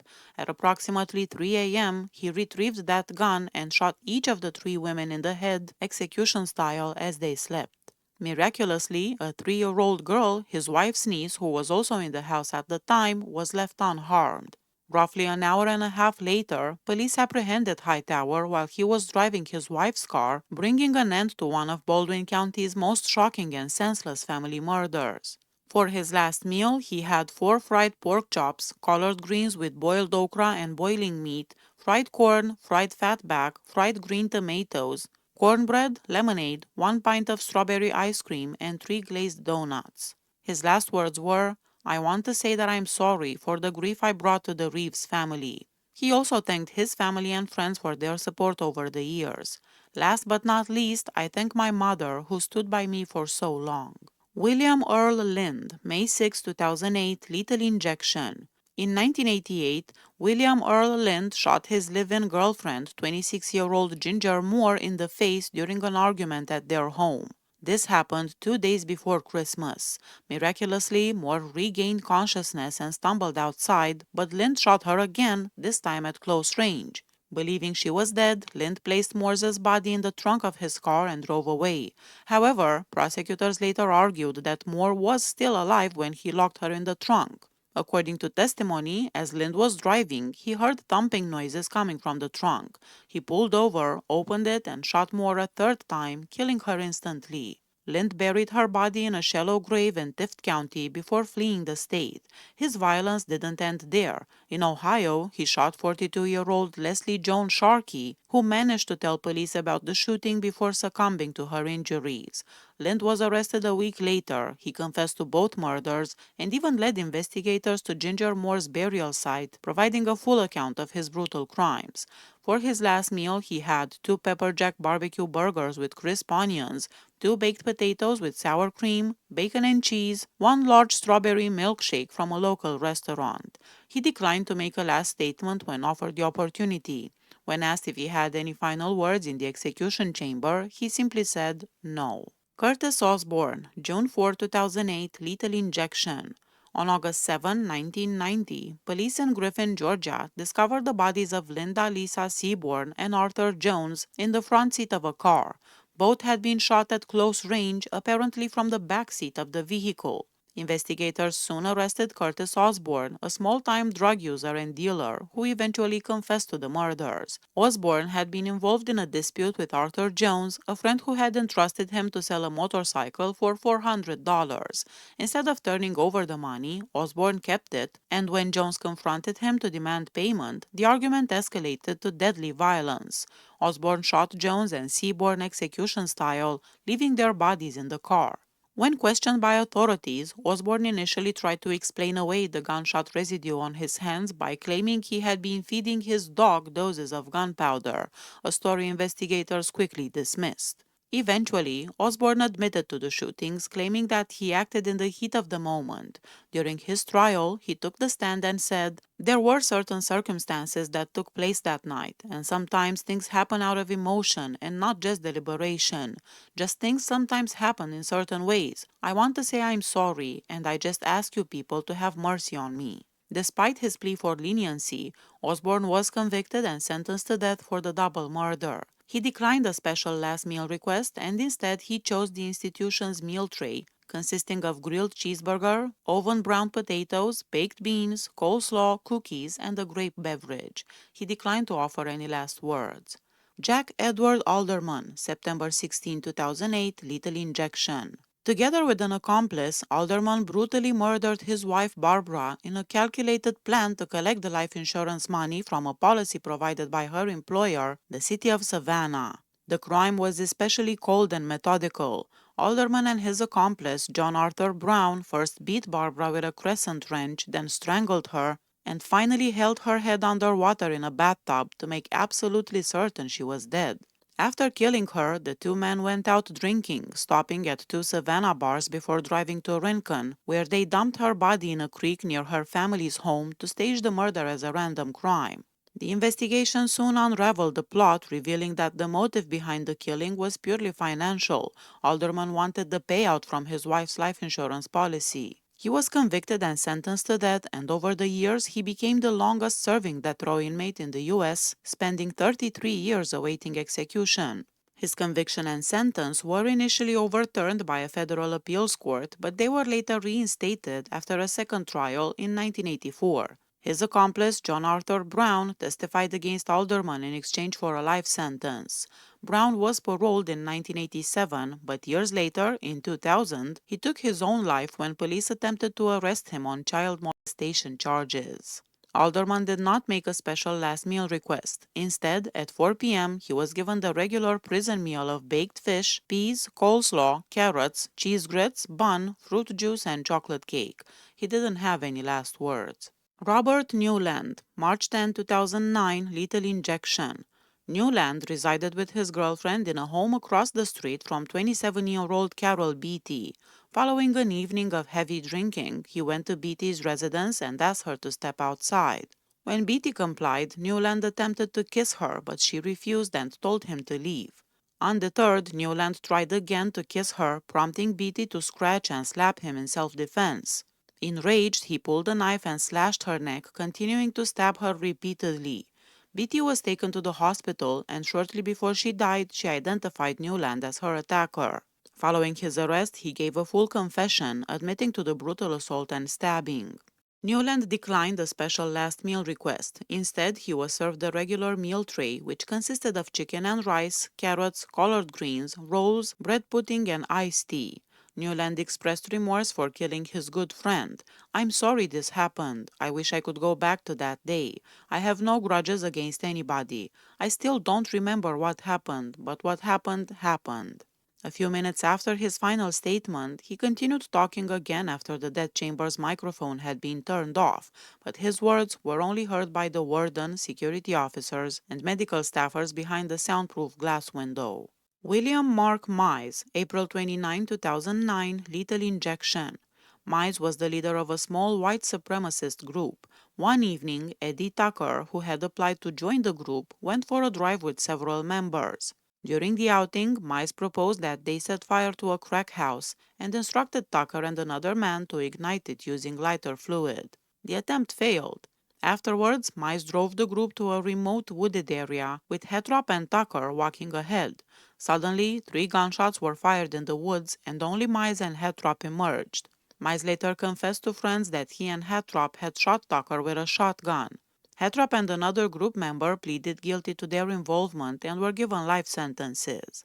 Mize's last meal was steak, fried chicken breast, baked potato, salad, garlic bread, a pint of butter pecan ice cream, half a pecan pie, and soda. Mize, in his final statement to a room of about 25 witnesses, accused the Oconee County Sheriff's Office of setting him up. He said Hattrop tried to take responsibility, but the courts have never heard him. I saw my friend killed by another friend. I'm here because of a travesty of justice. It's on their hands, not mine. I'm ready. Mark Howard McLean, October 20, 2009, lethal injection. Around 1 a.m., McLean left his girlfriend Tina Butler's home and drove to a nearby Domino's Pizza. When a delivery man returned to the store, McLean asked to buy a pizza. As the delivery man entered, McLean forced his way inside and brandished a gun. The delivery man ran through the store and, as he tried to leave, he saw McLean demanding money from the store manager, Kevin Brown. He later identified the license plate of the vehicle McLean drove away in, which was registered to his father. When the delivery man returned moments later, he saw Brown dead, shot in the chest and lying in a pool of blood. Brown died before the paramedics arrived. Within an hour of leaving the store, McLean returned to Butler's home and gave her $100 without explaining its source. After his arrest, McLean called Butler from jail, instructing her to dispose of the clothes, boots, and gun he had left at her house. He also demanded she provide him with an alibi for the night of the shooting and threatened to implicate her if she refused. Eventually, Butler told police about the call and turned over McLean's jacket and boots. The gun was later recovered a month later in connection with Butler's nephew. Butler testified against McLean at trial. McLean, meanwhile, claimed he had accidentally shot Brown, believing Brown was chasing him after hearing a noise while leaving the store. McLean refused the final special meal and he had no last words. Melbart Ray Ford Jr., June 9, 2010, lethal injection.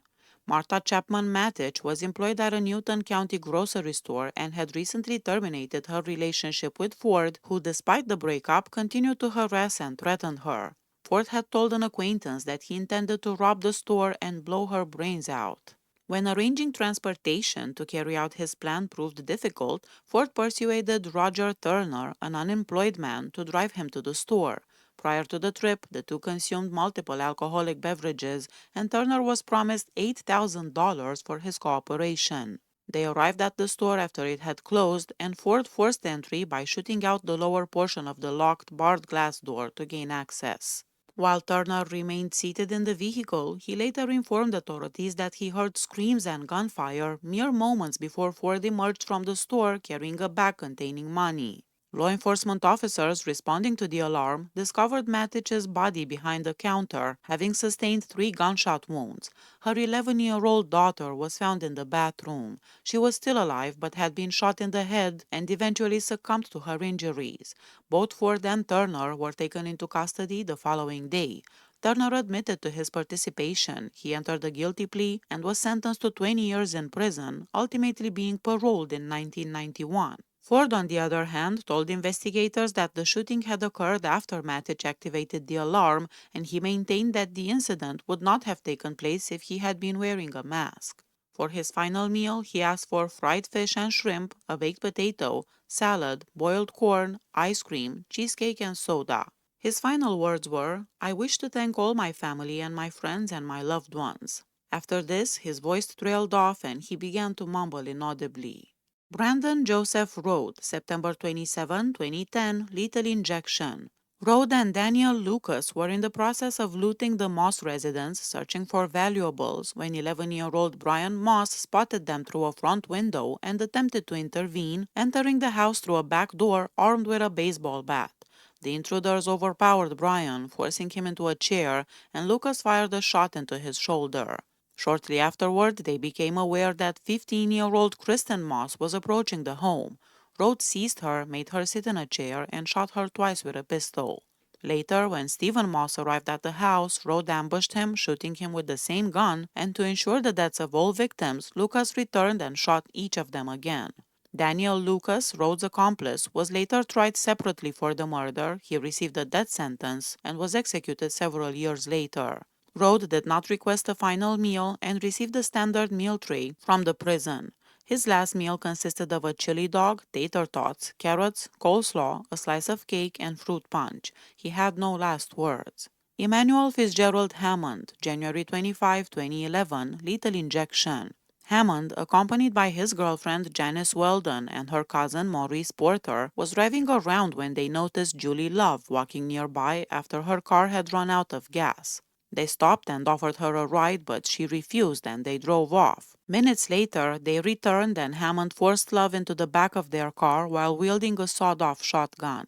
Inside the car, they discovered cash and ATM cards in Love's purse and coerced her into revealing her PIN number.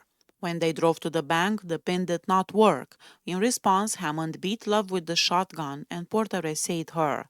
Weldon intervened, demanding Love to be released, and Love was dropped off at her apartment.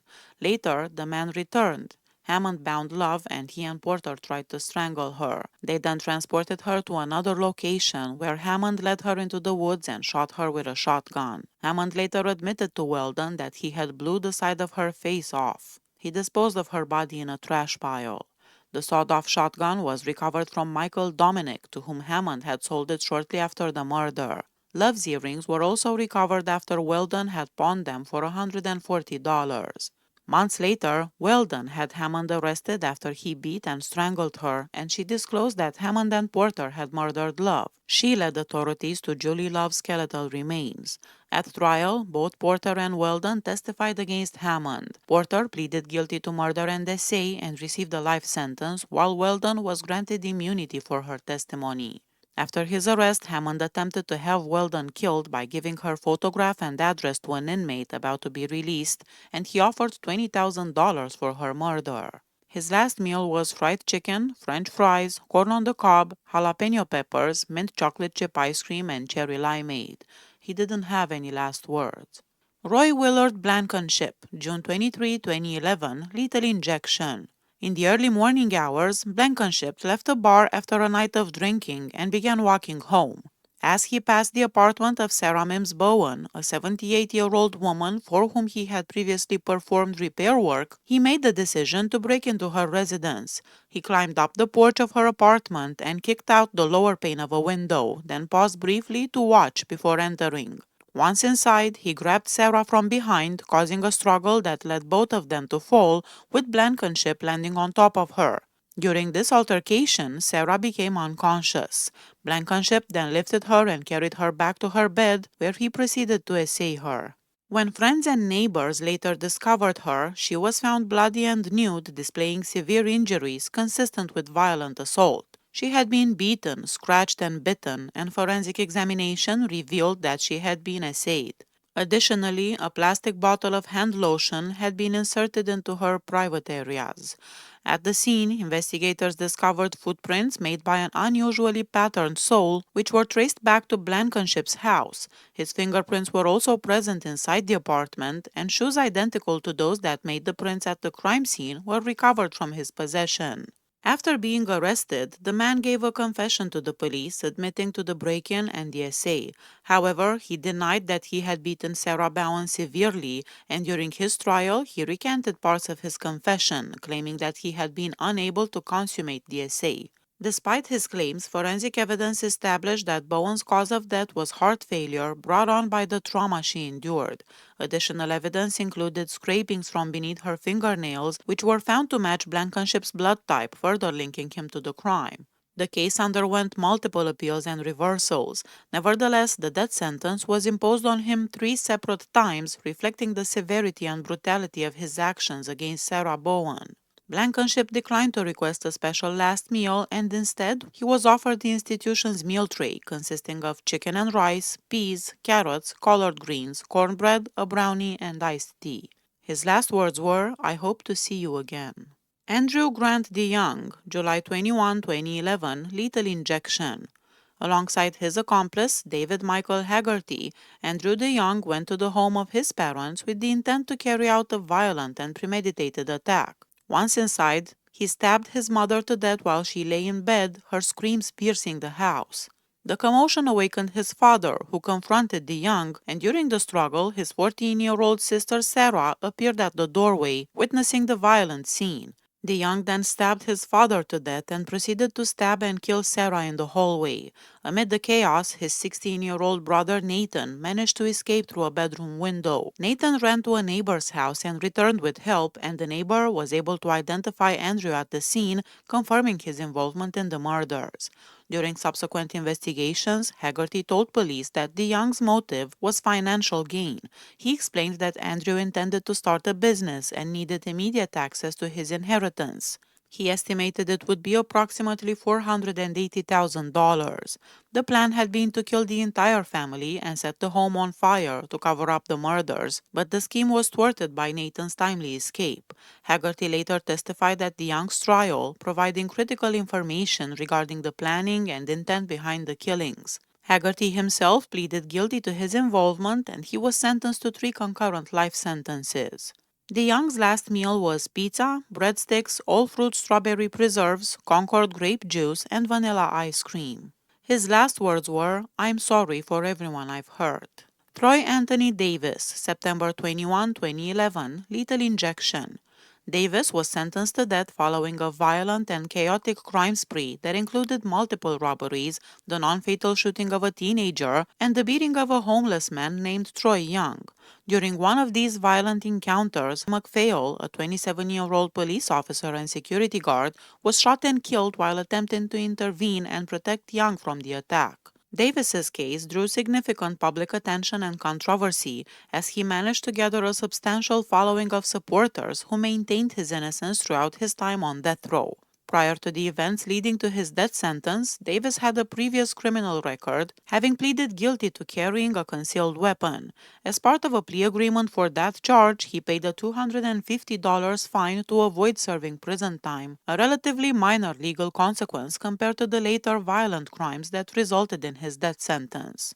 Davis refused the special last meal and opted to have the standard prison meal with the other inmates. This meal consisted of grilled cheeseburgers, oven-browned potatoes, baked beans, coleslaw, cookies, and a grape beverage. While strapped to the gurney, Davis addressed the family of the police officer he was convicted of killing. He said he was not responsible for the crime and he was not armed that night. He urged McPhail's family to look deeper into this case so that they can really finally see the truth. He also addressed his own supporters, asking them to keep the faith and continue to fight this fight. His final remarks were to the prison staff, stating, "May God have mercy on all of your souls. God bless you all." Andrew Allen Cook, February 21, 2013, lethal injection. Grant Patrick Hendrickson, a 22-year-old college student, and Michelle Cartagena, aged 19, were parked at a location known locally as The Point, a small peninsula extending into Lake Juliet, when Andrew Cook came up to them. Cook chose the couple at random and opened fire, discharging 14 rounds from an AR-15 rifle and an additional 5 rounds from a 9mm gun directly into their car. Following the shooting, Cook dragged Cartagena approximately 40 feet from the vehicle. He partially undressed her and knelt between her legs, spitting tobacco juice on her in an apparent attempt to stage the scene as a robbery and essay. Despite the brutality of the attack, it took investigators 2 years to identify and contact Cook. Authorities were conducting a sweep for DNA samples from individuals in the area who owned weapons consistent with those used in the murders. To secure Cook's cooperation, one investigator enlisted the help of Cook's father, who was an FBI agent. Andrew Cook ultimately confessed to his father, who then relayed the details to law enforcement. John Cook later testified against his son during the trial, providing critical evidence that contributed to Andrew Cook's prosecution. His last meal was steak, baked potato wedges, fried shrimp, lemon meringue pie, and soda. His last words were, "I'm sorry. I'm not going to ask you to forgive me. I can't even do it myself." He also thanked his family for their support, for being with him, and he said he was sorry for taking so much from them all. Marcus Alfonso Wellens, June 17, 2014, lethal injection.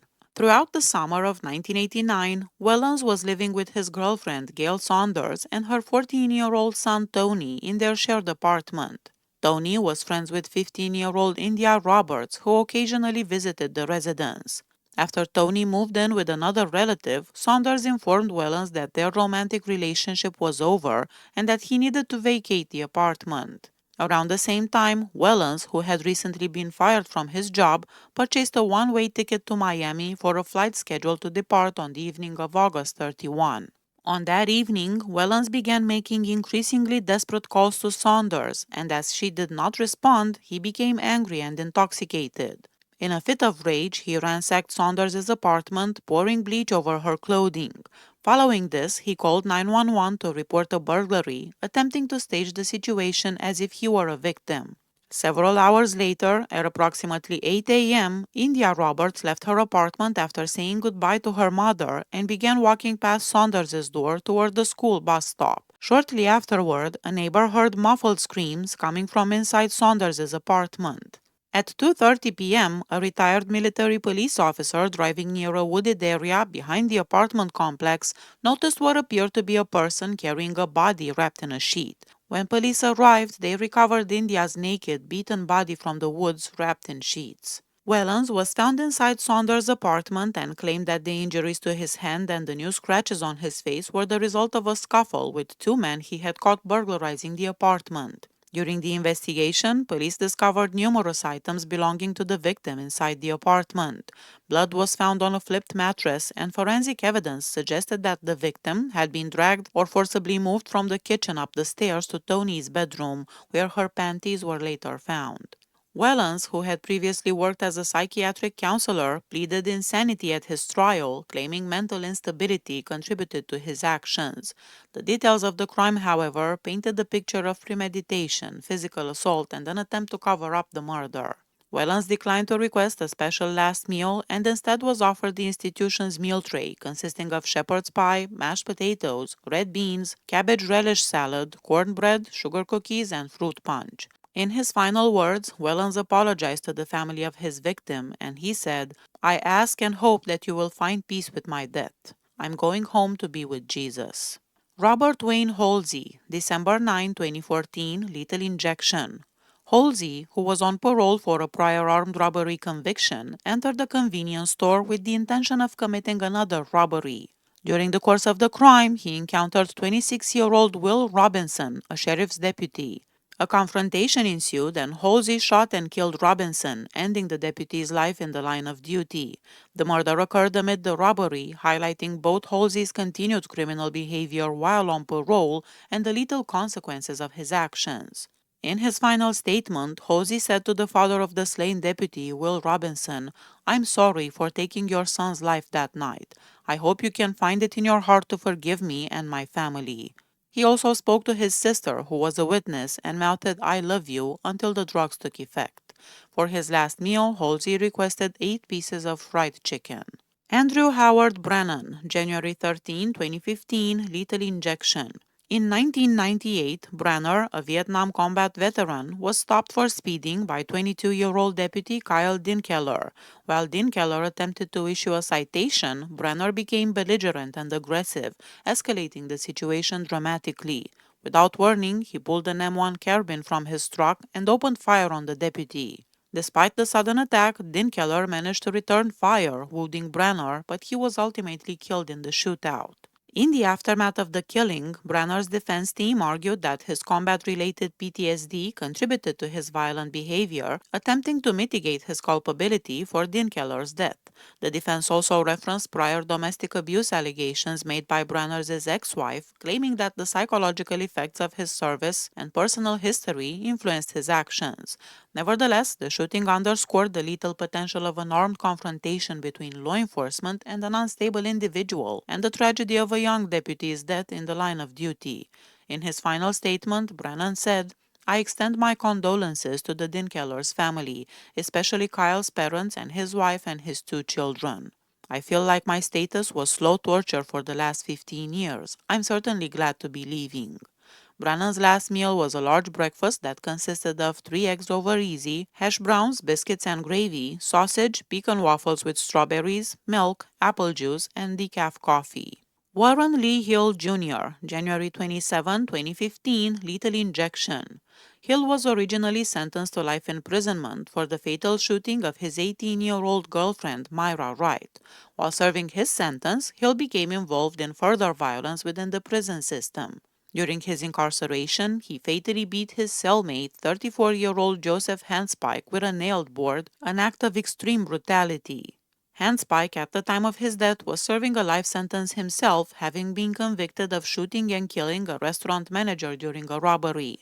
The killing of Handspike by Hill demonstrated not only a continuation of lethal violence, but also Hill's capacity for extreme aggression within a confined environment. As a result of this murder, Hill's punishment was escalated from life imprisonment to a death sentence because of the risk he posed even while already incarcerated. Warren Lee Hill Jr. declined to make a last statement before his execution. He also declined his special last meal, which was set to consist of mac and cheese, baked beans, stir-fry vegetables, cornbread, cookies, and iced tea. Kelly Renee Gissendaner, September 30, 2015, lethal injection. Gissendaner, at 28 years old, became the central figure in the calculated and chilling murder of her husband, Douglas. He was 30 years old. On February 7, 1997, Gregory Bruce Owen, who was 25 at the time, lay in wait near the couple's home in Auburn. When Douglas arrived, Owen forced him into his car at knife point, driving him to a secluded wooded area in Gwinnett County near Harbins Park. There, Owen struck Douglas in the head with a nightstick and stabbed him multiple times in the neck and back. Kelly arrived moments later, and together the pair set fire to Douglas's car and concealed his body in the woods, attempting to erase evidence of the crime. Prosecutors later offered both Owen and Gissendaner a plea deal, guilty to murder with life in prison, no parole for 25 years. Owen accepted the plea, but Gissendaner refused and went to trial, a decision that would ultimately seal her fate. During the trial, Owen testified that Gissendaner had approached him 3 months prior, seeking advice on how to get rid of her husband. He suggested divorce, but Gissendaner rejected this legal option, determined that murder was the only path to free herself, retain the house, and collect a life insurance payout. Further damning her case, it emerged that Gissendaner had threatened witnesses and plotted to pay someone to commit perjury. Ultimately, the jury was left to weigh not only the brutal execution of Douglas Gissendaner, but also Kelly's active orchestration and attempts to obstruct justice. This made her the most infamous female orchestrator of murder in Georgia's criminal history. She was executed by lethal injection at the Georgia Diagnostic and Classification Prison in Jackson, Georgia. Her last meal was cheese dip with chips, Texas nacho with fajitas meat, and a diet frosted lemonade. Gissendaner cried, prayed, sang Amazing Grace, and said, "I love you, Sally, and I love you, Susan. You let my kids know I went out singing Amazing Grace, and tell the Gissendaner family I'm so sorry. That amazing man lost his life because of me, and if I could take it back, if this would change it, I would have done it a long time ago. But it's not, and I just hope they can find peace, and I hope they find some happiness. God bless you." Marcus Ray Johnson, November 19, 2015, lethal injection. After Johnson picked up 35-year-old Angela Sizemore from a bar, he essayed her and then stabbed her 41 times during the attack. He also cut her throat. Her body was later found in her car by a man walking his dog several hours after the murder. Johnson did not make a last statement and refused to record a final one. For his last meal, his request for a six-pack of beer was denied, and he then refused to eat the standard prison meal offered instead. Brian Keith Terrell, December 9, 2015, lethal injection. Terrell committed forgery by creating up to $8,000 in checks under the name of 70-year-old John Watson. Watson, who was hoping to develop a relationship with Terrell's mother, tried to negotiate a deal with the man, suggesting that he would not press charges if Terrell returned the money. Prosecutors alleged that the man broke into Watson's home, physically assaulted him, and ultimately fatally shot him in order to avoid repaying the forged funds. His execution was highly controversial. Defense attorneys argued that the footprints found at the crime scene were smaller than Terrell's actual feet and that his conviction relied heavily on testimony from his cousin, who had received a plea deal in exchange for testifying, and a neighbor who allegedly claimed to have seen someone else walk out of the home. Although the courts dismissed these arguments, they were widely cited by anti-death penalty activists and media outlets as evidence of a potential wrongful execution. Beyond the dispute over his guilt in Watson's murder, substantial evidence indicates that Terrell had carried out similar armed robberies in other homes and he was serving parole at the time the murder took place. He maintained his innocence in his final moments before his execution. While strapped to the gurney, he mouthed the words, "I didn't do it," to the victim's family and other witnesses. He refused to record a final statement beforehand. He did, however, accept a final prayer offered by a prison chaplain. He did not request a special last meal. He ate the standard institutional dinner served to all inmates, which consisted of chicken and rice, seasoned turnip greens, dry white beans, cornbread, bread pudding, fruit punch. Brandon Astor Jones, February 3, 2016, lethal injection. Brandon Astor Jones and Van Roosevelt Solomon were apprehended at a store in Cobb County by a police officer who had escorted a stranded driver there to use a payphone at approximately 1:45 a.m. on June 17, 1979. The officer, aware that the store typically closed at midnight, became suspicious upon noticing a vehicle parked outside with its driver's door open and the store lights still illuminated. Inside the store, the officer observed Jones. Upon hearing 4 gunshots, he entered, drawing his weapon for safety. He discovered Jones and Solomon near the entrance to a storeroom and immediately took them into custody. Within that storeroom, the body of the victim, Roger Dennis Tackett, was found. Both men were sentenced to death and Solomon was executed by electrocution in 1985. Jones declined to make a final statement in front of witnesses, but he did agree to have a prayer read. Jones also declined a special last meal and he was instead served a standard prison meal. Travis Clinton Hitson, February 17, 2016, lethal injection. Hitson, who was 26 at the time, received a death sentence in March 1993 for the murder of 20-year-old Conway Herbeck, a fellow sailor stationed with him. On April 3, 1993, Hitson, Edward Vollmer, and the victim departed Pensacola, Florida, where they were stationed, and traveled to Vollmer's parents' home in Warner Robins. Vollmer had planned to kill Herbeck and provided Hitson with a baseball bat to carry out the attack on April 5, 1992. Hitson struck Herbeck multiple times in the head with the bat before shooting him. Following the killing, the perpetrators dismembered the body, burying the torso in Houston County, and disposing of the remaining parts in Pensacola. Edward Vollmer, who participated in planning the murder, was sentenced to life in prison. Hitson declined to make a final statement but did say, "No, sir, I'm all right," when asked if he had any final words. Hitson did not request a special last meal. Instead, he ate the regular institutional dinner, which consisted of meatloaf patties, brown gravy, mashed potatoes, peas and carrots, red beans, cornbread, bread pudding, and orange beverages. Joshua Daniel Bishop, March 31, 2016, lethal injection. In June 1994, Bishop, then 19, and his co-defendant, Mark Braxley, then 36, spent a day drinking alcohol and using crack cocaine with Morrison. After Morrison fell asleep at Braxley's trailer, Braxley wanted to steal Morrison's Jeep and instructed Bishop to get the keys. When Morrison woke up, Bishop and Braxley beat him to death with a wooden closet rod to obtain the keys.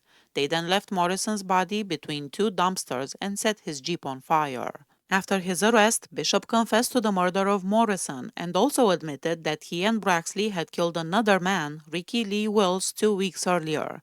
Evidence of Wills' murder was used as aggravating evidence during the sentencing phase of Bishop's trial for Morrison's murder. Braxley pleaded guilty in Morrison's case and received a life sentence with the possibility of parole, while Bishop was sentenced to death. Bishop apologized to the people of Baldwin County and Morrison's family. His full recorded last words were, "I apologize to the people of Baldwin County and to the Morrison family. I'd also like to thank all the people who have stood by me." He paused and then added, "I feel it." To his supporters witnessing the execution, he mouthed messages including, "I love you all shall be well." His last meal request included a barbecue sandwich, Brunswick stew, potato chips, coleslaw, lemonade, and a purple candy. Kenneth Earl Fultz, April 12, 2016, lethal injection. In January 1996, Fultz committed a week-long crime spree involving burglaries during which he stole a .22 caliber handgun he intended to use to kill his former girlfriend's new boyfriend. At the time of the spree, he broke into Kathy Bounds' home. Bounds was home at the time and begged for her life, even offering Fultz the jewelry she was wearing. Instead, he wrapped electrical tape around her head, forced her into a bedroom, and shot her 5 times in the back of the head. Fultz later pleaded guilty to murder, kidnapping with bodily injury, burglary, and possession of a firearm. He faced a jury only for the sentencing phase of his trial, and they sentenced him to death in 1997. Appeals regarding Fultz's execution raised concerns about his intellectual disability and the trial attorney who reportedly fell asleep during the proceedings. One of the jurors who voted for the death penalty later signed a sworn statement admitting he was racially biased against Fultz, using a racial slur to describe him and stating he deserved the death penalty regardless of the evidence. State and federal courts dismissed the appeals primarily on procedural grounds, arguing the issues were not raised in a timely manner. Fultz declined to make a final statement but did agree to have a prayer read over him. His only recorded public word was Amen at the end of that prayer. His last meal consisted of steak, brown rice, a baked potato, and apple juice. Daniel Anthony Lucas, April 27, 2016, lethal injection. Brandon Rode and Daniel Lucas were in the process of looting the Moss residence, searching for valuables.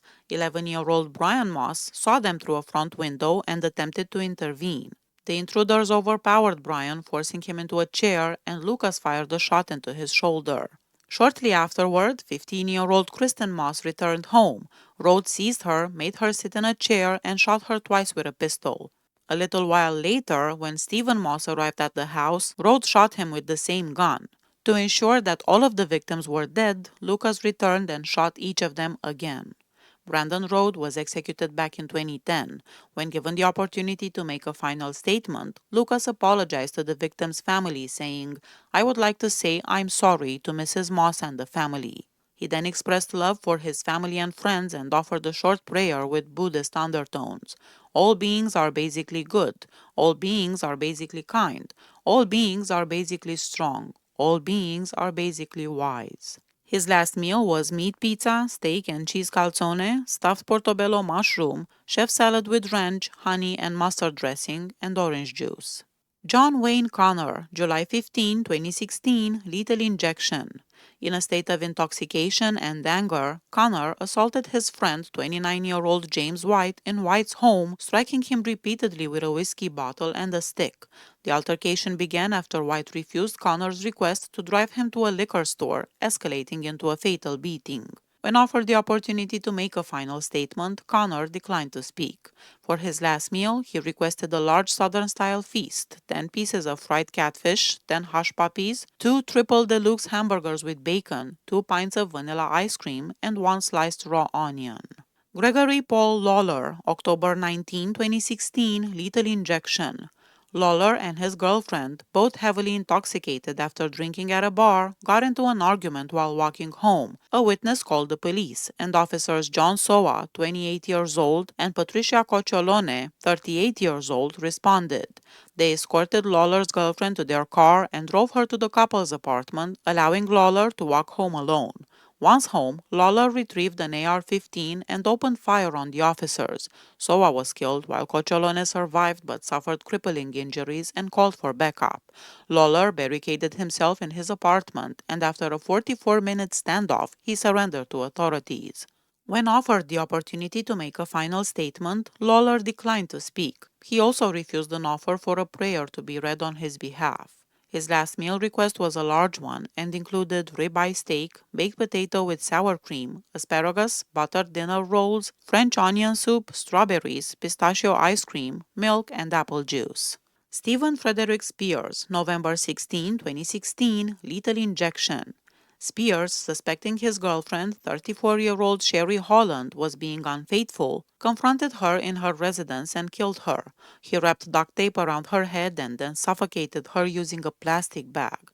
Spears declined to make a last statement and refused the final prayer before his execution. His last meal was a large meat pizza, which was the only thing he requested.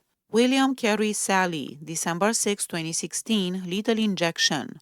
Due to his physical abuse, Sally's ex-wife, 19-year-old Robin Moore, filed for divorce and returned to her family, which included her parents, 49-year-old John and Linda, as well as her siblings, 10-year-old Justin and 17-year-old April. Through the legal system, he was able to obtain visiting rights for their 2-year-old boy, which he then exploited as an excuse to assault the family. Sally stormed into the Moore residence, shot and killed John, and injured Linda and handcuffed her to Justin, then abducted April and Robin. After being held captive and essayed together in a trailer, the sisters were spared and freed a few hours later. Sally made a recorded statement before his execution and also spoke in the execution chamber. In one statement, he said, "Although Georgia may take my life, the Lord will save my soul." He apologized for his crimes in his recorded statement. For his last meal, he requested a medium pizza with sausage and pepperoni, chicken wings and buffalo sauce, and a large soda. John Ledford Jr., May 17, 2017, lethal injection.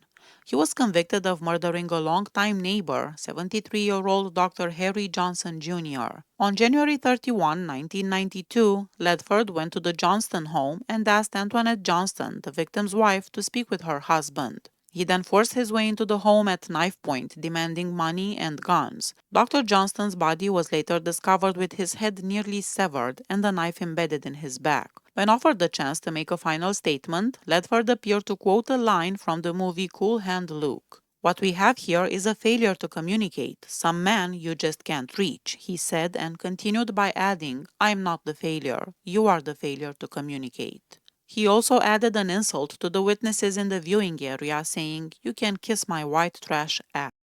His microphone was then cut off, but he continued to talk to the guard next to him.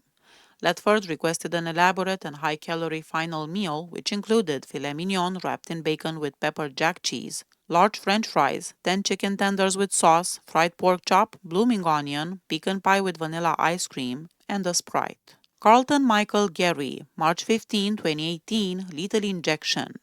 Gary committed DSA and murder of at least 8 women whose ages ranged from 40 to 89 years old, with most being elderly. Nearly all of his victims were attacked in their own homes, though his youngest victim, 40-year-old Marian Fisher from New York, was abducted while walking out of a bar. Each of his victims was strangled to death using nylon stockings, which is what earned him the media nickname Stocking Slayer. Despite the fact that there was overwhelming evidence against him, including positive DNA tests, testimonies from survivors, fingerprints recovered at the crime scenes, and genetic material samples, Gary still maintained a vocal following that claimed his innocence. His criminal history was extensive, beginning in his teenage years, and included multiple charges of arson, assault, and robbery. Gary declined a special last meal, and he was instead offered the standard institutional tray, which included a grilled hamburger, a hot dog, white beans, coleslaw, and a grape beverage. When offered the opportunity for a final statement, he refused to make one.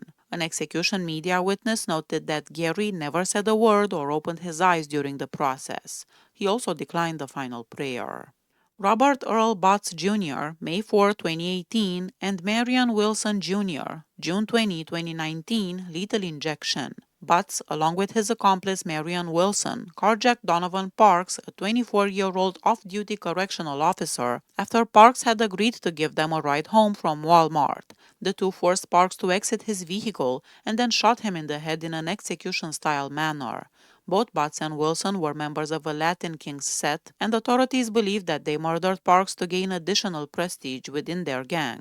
Butts had a prior criminal record, which included charges of shoplifting and burglary. His last words were, "It burns, man," spoken in a low voice after the lethal injection process had begun. When initially asked for any final words in the execution chamber, he simply said, "Yeah, I've been drinking caffeine all day." His last meal was a bacon cheeseburger with American and cheddar cheeses, ribeye steak, 6 chicken tenders, seasoned French fries, cheesecake, and strawberry lemonade. Marion Wilson Jr. maintained his innocence in a final statement. His last meal request was a large one that included pizza, buffalo wings, ice cream, and apple pie. In the execution chamber, Wilson gave a final statement to witnesses. He said he never killed anyone and continued to declare his innocence. He told his family and supporters, "I love you all forever. That can't stop it. Nothing can stop it." Before the lethal injection was fully administered, Wilson shouted out, "About to be free," repeating the phrase multiple times. Scotty Garnell Morrow, May 2, 2019, lethal injection. Barbara Ann Young began dating Scotty Morrow in June 1994 but ended the relationship in December the same year due to his abusive behavior. On the morning of December 29, 1994, at approximately 9:52 a.m., Morrow called Young at her home, but she told him she wanted nothing further to do with him. After that phone call ended, Morrow drove to her house and entered without permission. At the time, Young was in the kitchen with two friends, Tonya Woods and Latoya Horn, while her two children, 5-year-old Christopher and 8-month-old Devontae, were also present. An argument broke out in the kitchen, during which Miss Woods told Morrow to leave because Miss Young wanted no contact with him. In response, Morrow shouted at her and drew a 9mm pistol from his waistband. He shot Woods in the abdomen and Horn in the arm. The bullet that struck Woods severed her spinal cord, leaving her paralyzed from the waist down. Young attempted to escape down the hallway to her bedroom, but Morrow caught her in the bedroom and beat her on the head and face. She managed to flee back into the hallway, while Morrow grabbed her by the hair and shot her point blank in the head, killing her. From a nearby bedroom, her son Christopher witnessed Morrow kill his mother. Morrow then returned to the kitchen. Evidence, including clicking sounds and the discovery of live cartridge on the kitchen floor, indicated that he either reloaded his pistol or cleared the jam. He then placed the muzzle of the gun an inch from Miss Wood's chin and shot her in the head, killing her. The medical examiner testified that although Miss Woods was paralyzed, she had not yet lost much blood and was probably still conscious when she was fatally shot. Morrow also shot Miss Horn 2 additional times, once in the face and again in the arm, before fleeing and cutting the telephone line. Despite her injuries, which included a shattered palate, permanent deafness in one ear, and nerve damage in her arm, Horn managed to stand up. She ran to a neighbor's house, and she and Christopher informed responding police officers that Morrow was the shooter. Morrow confessed after his arrest, and the murder weapon was found hidden in his backyard. At trial, he admitted that he shot the victims because he wanted Woods to shut up. Morrow expressed deep remorse for his crimes in his final statement. While strapped to the gurney, he offered his deepest and sincere apologies to the Woods family and the Young family. He also apologized to his own family for the hurt and pain and said he loved them all.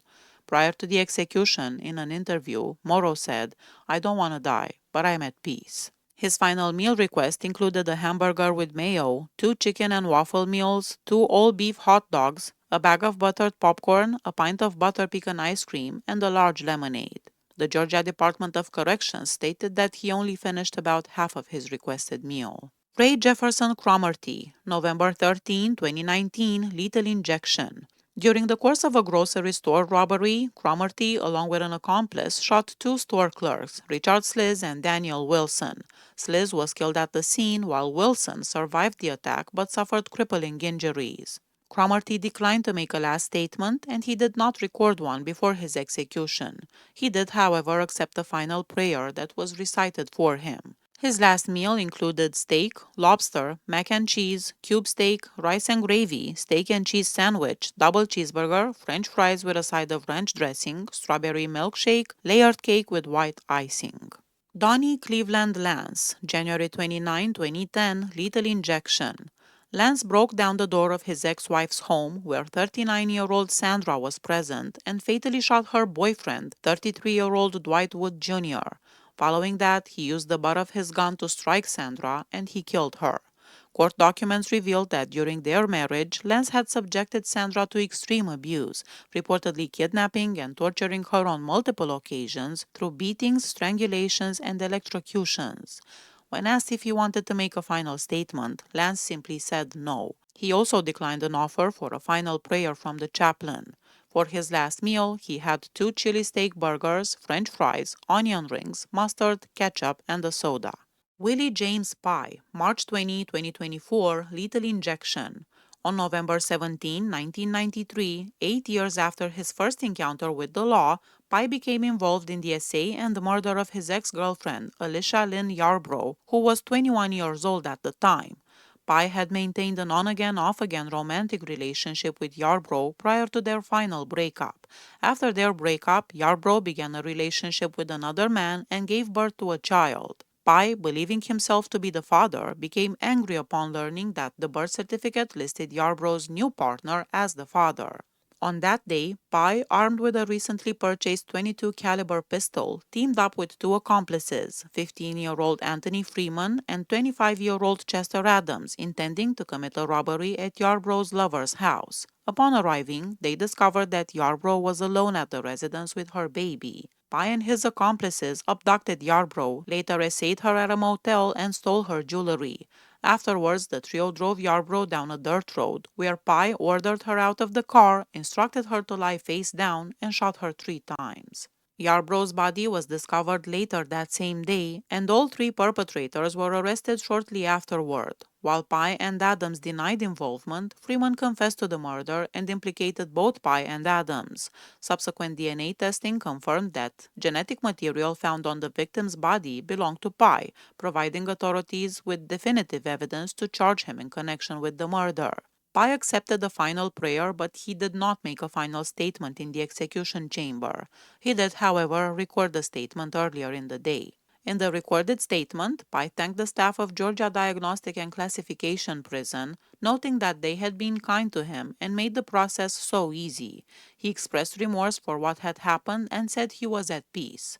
For his last meal, he had 2 chicken sandwiches, 2 cheeseburgers, French fries, 2 bags of plain potato chips, and 2 lemon-lime sodas. Please hit that subscribe button if you like my channel. See you next time. Bye-bye.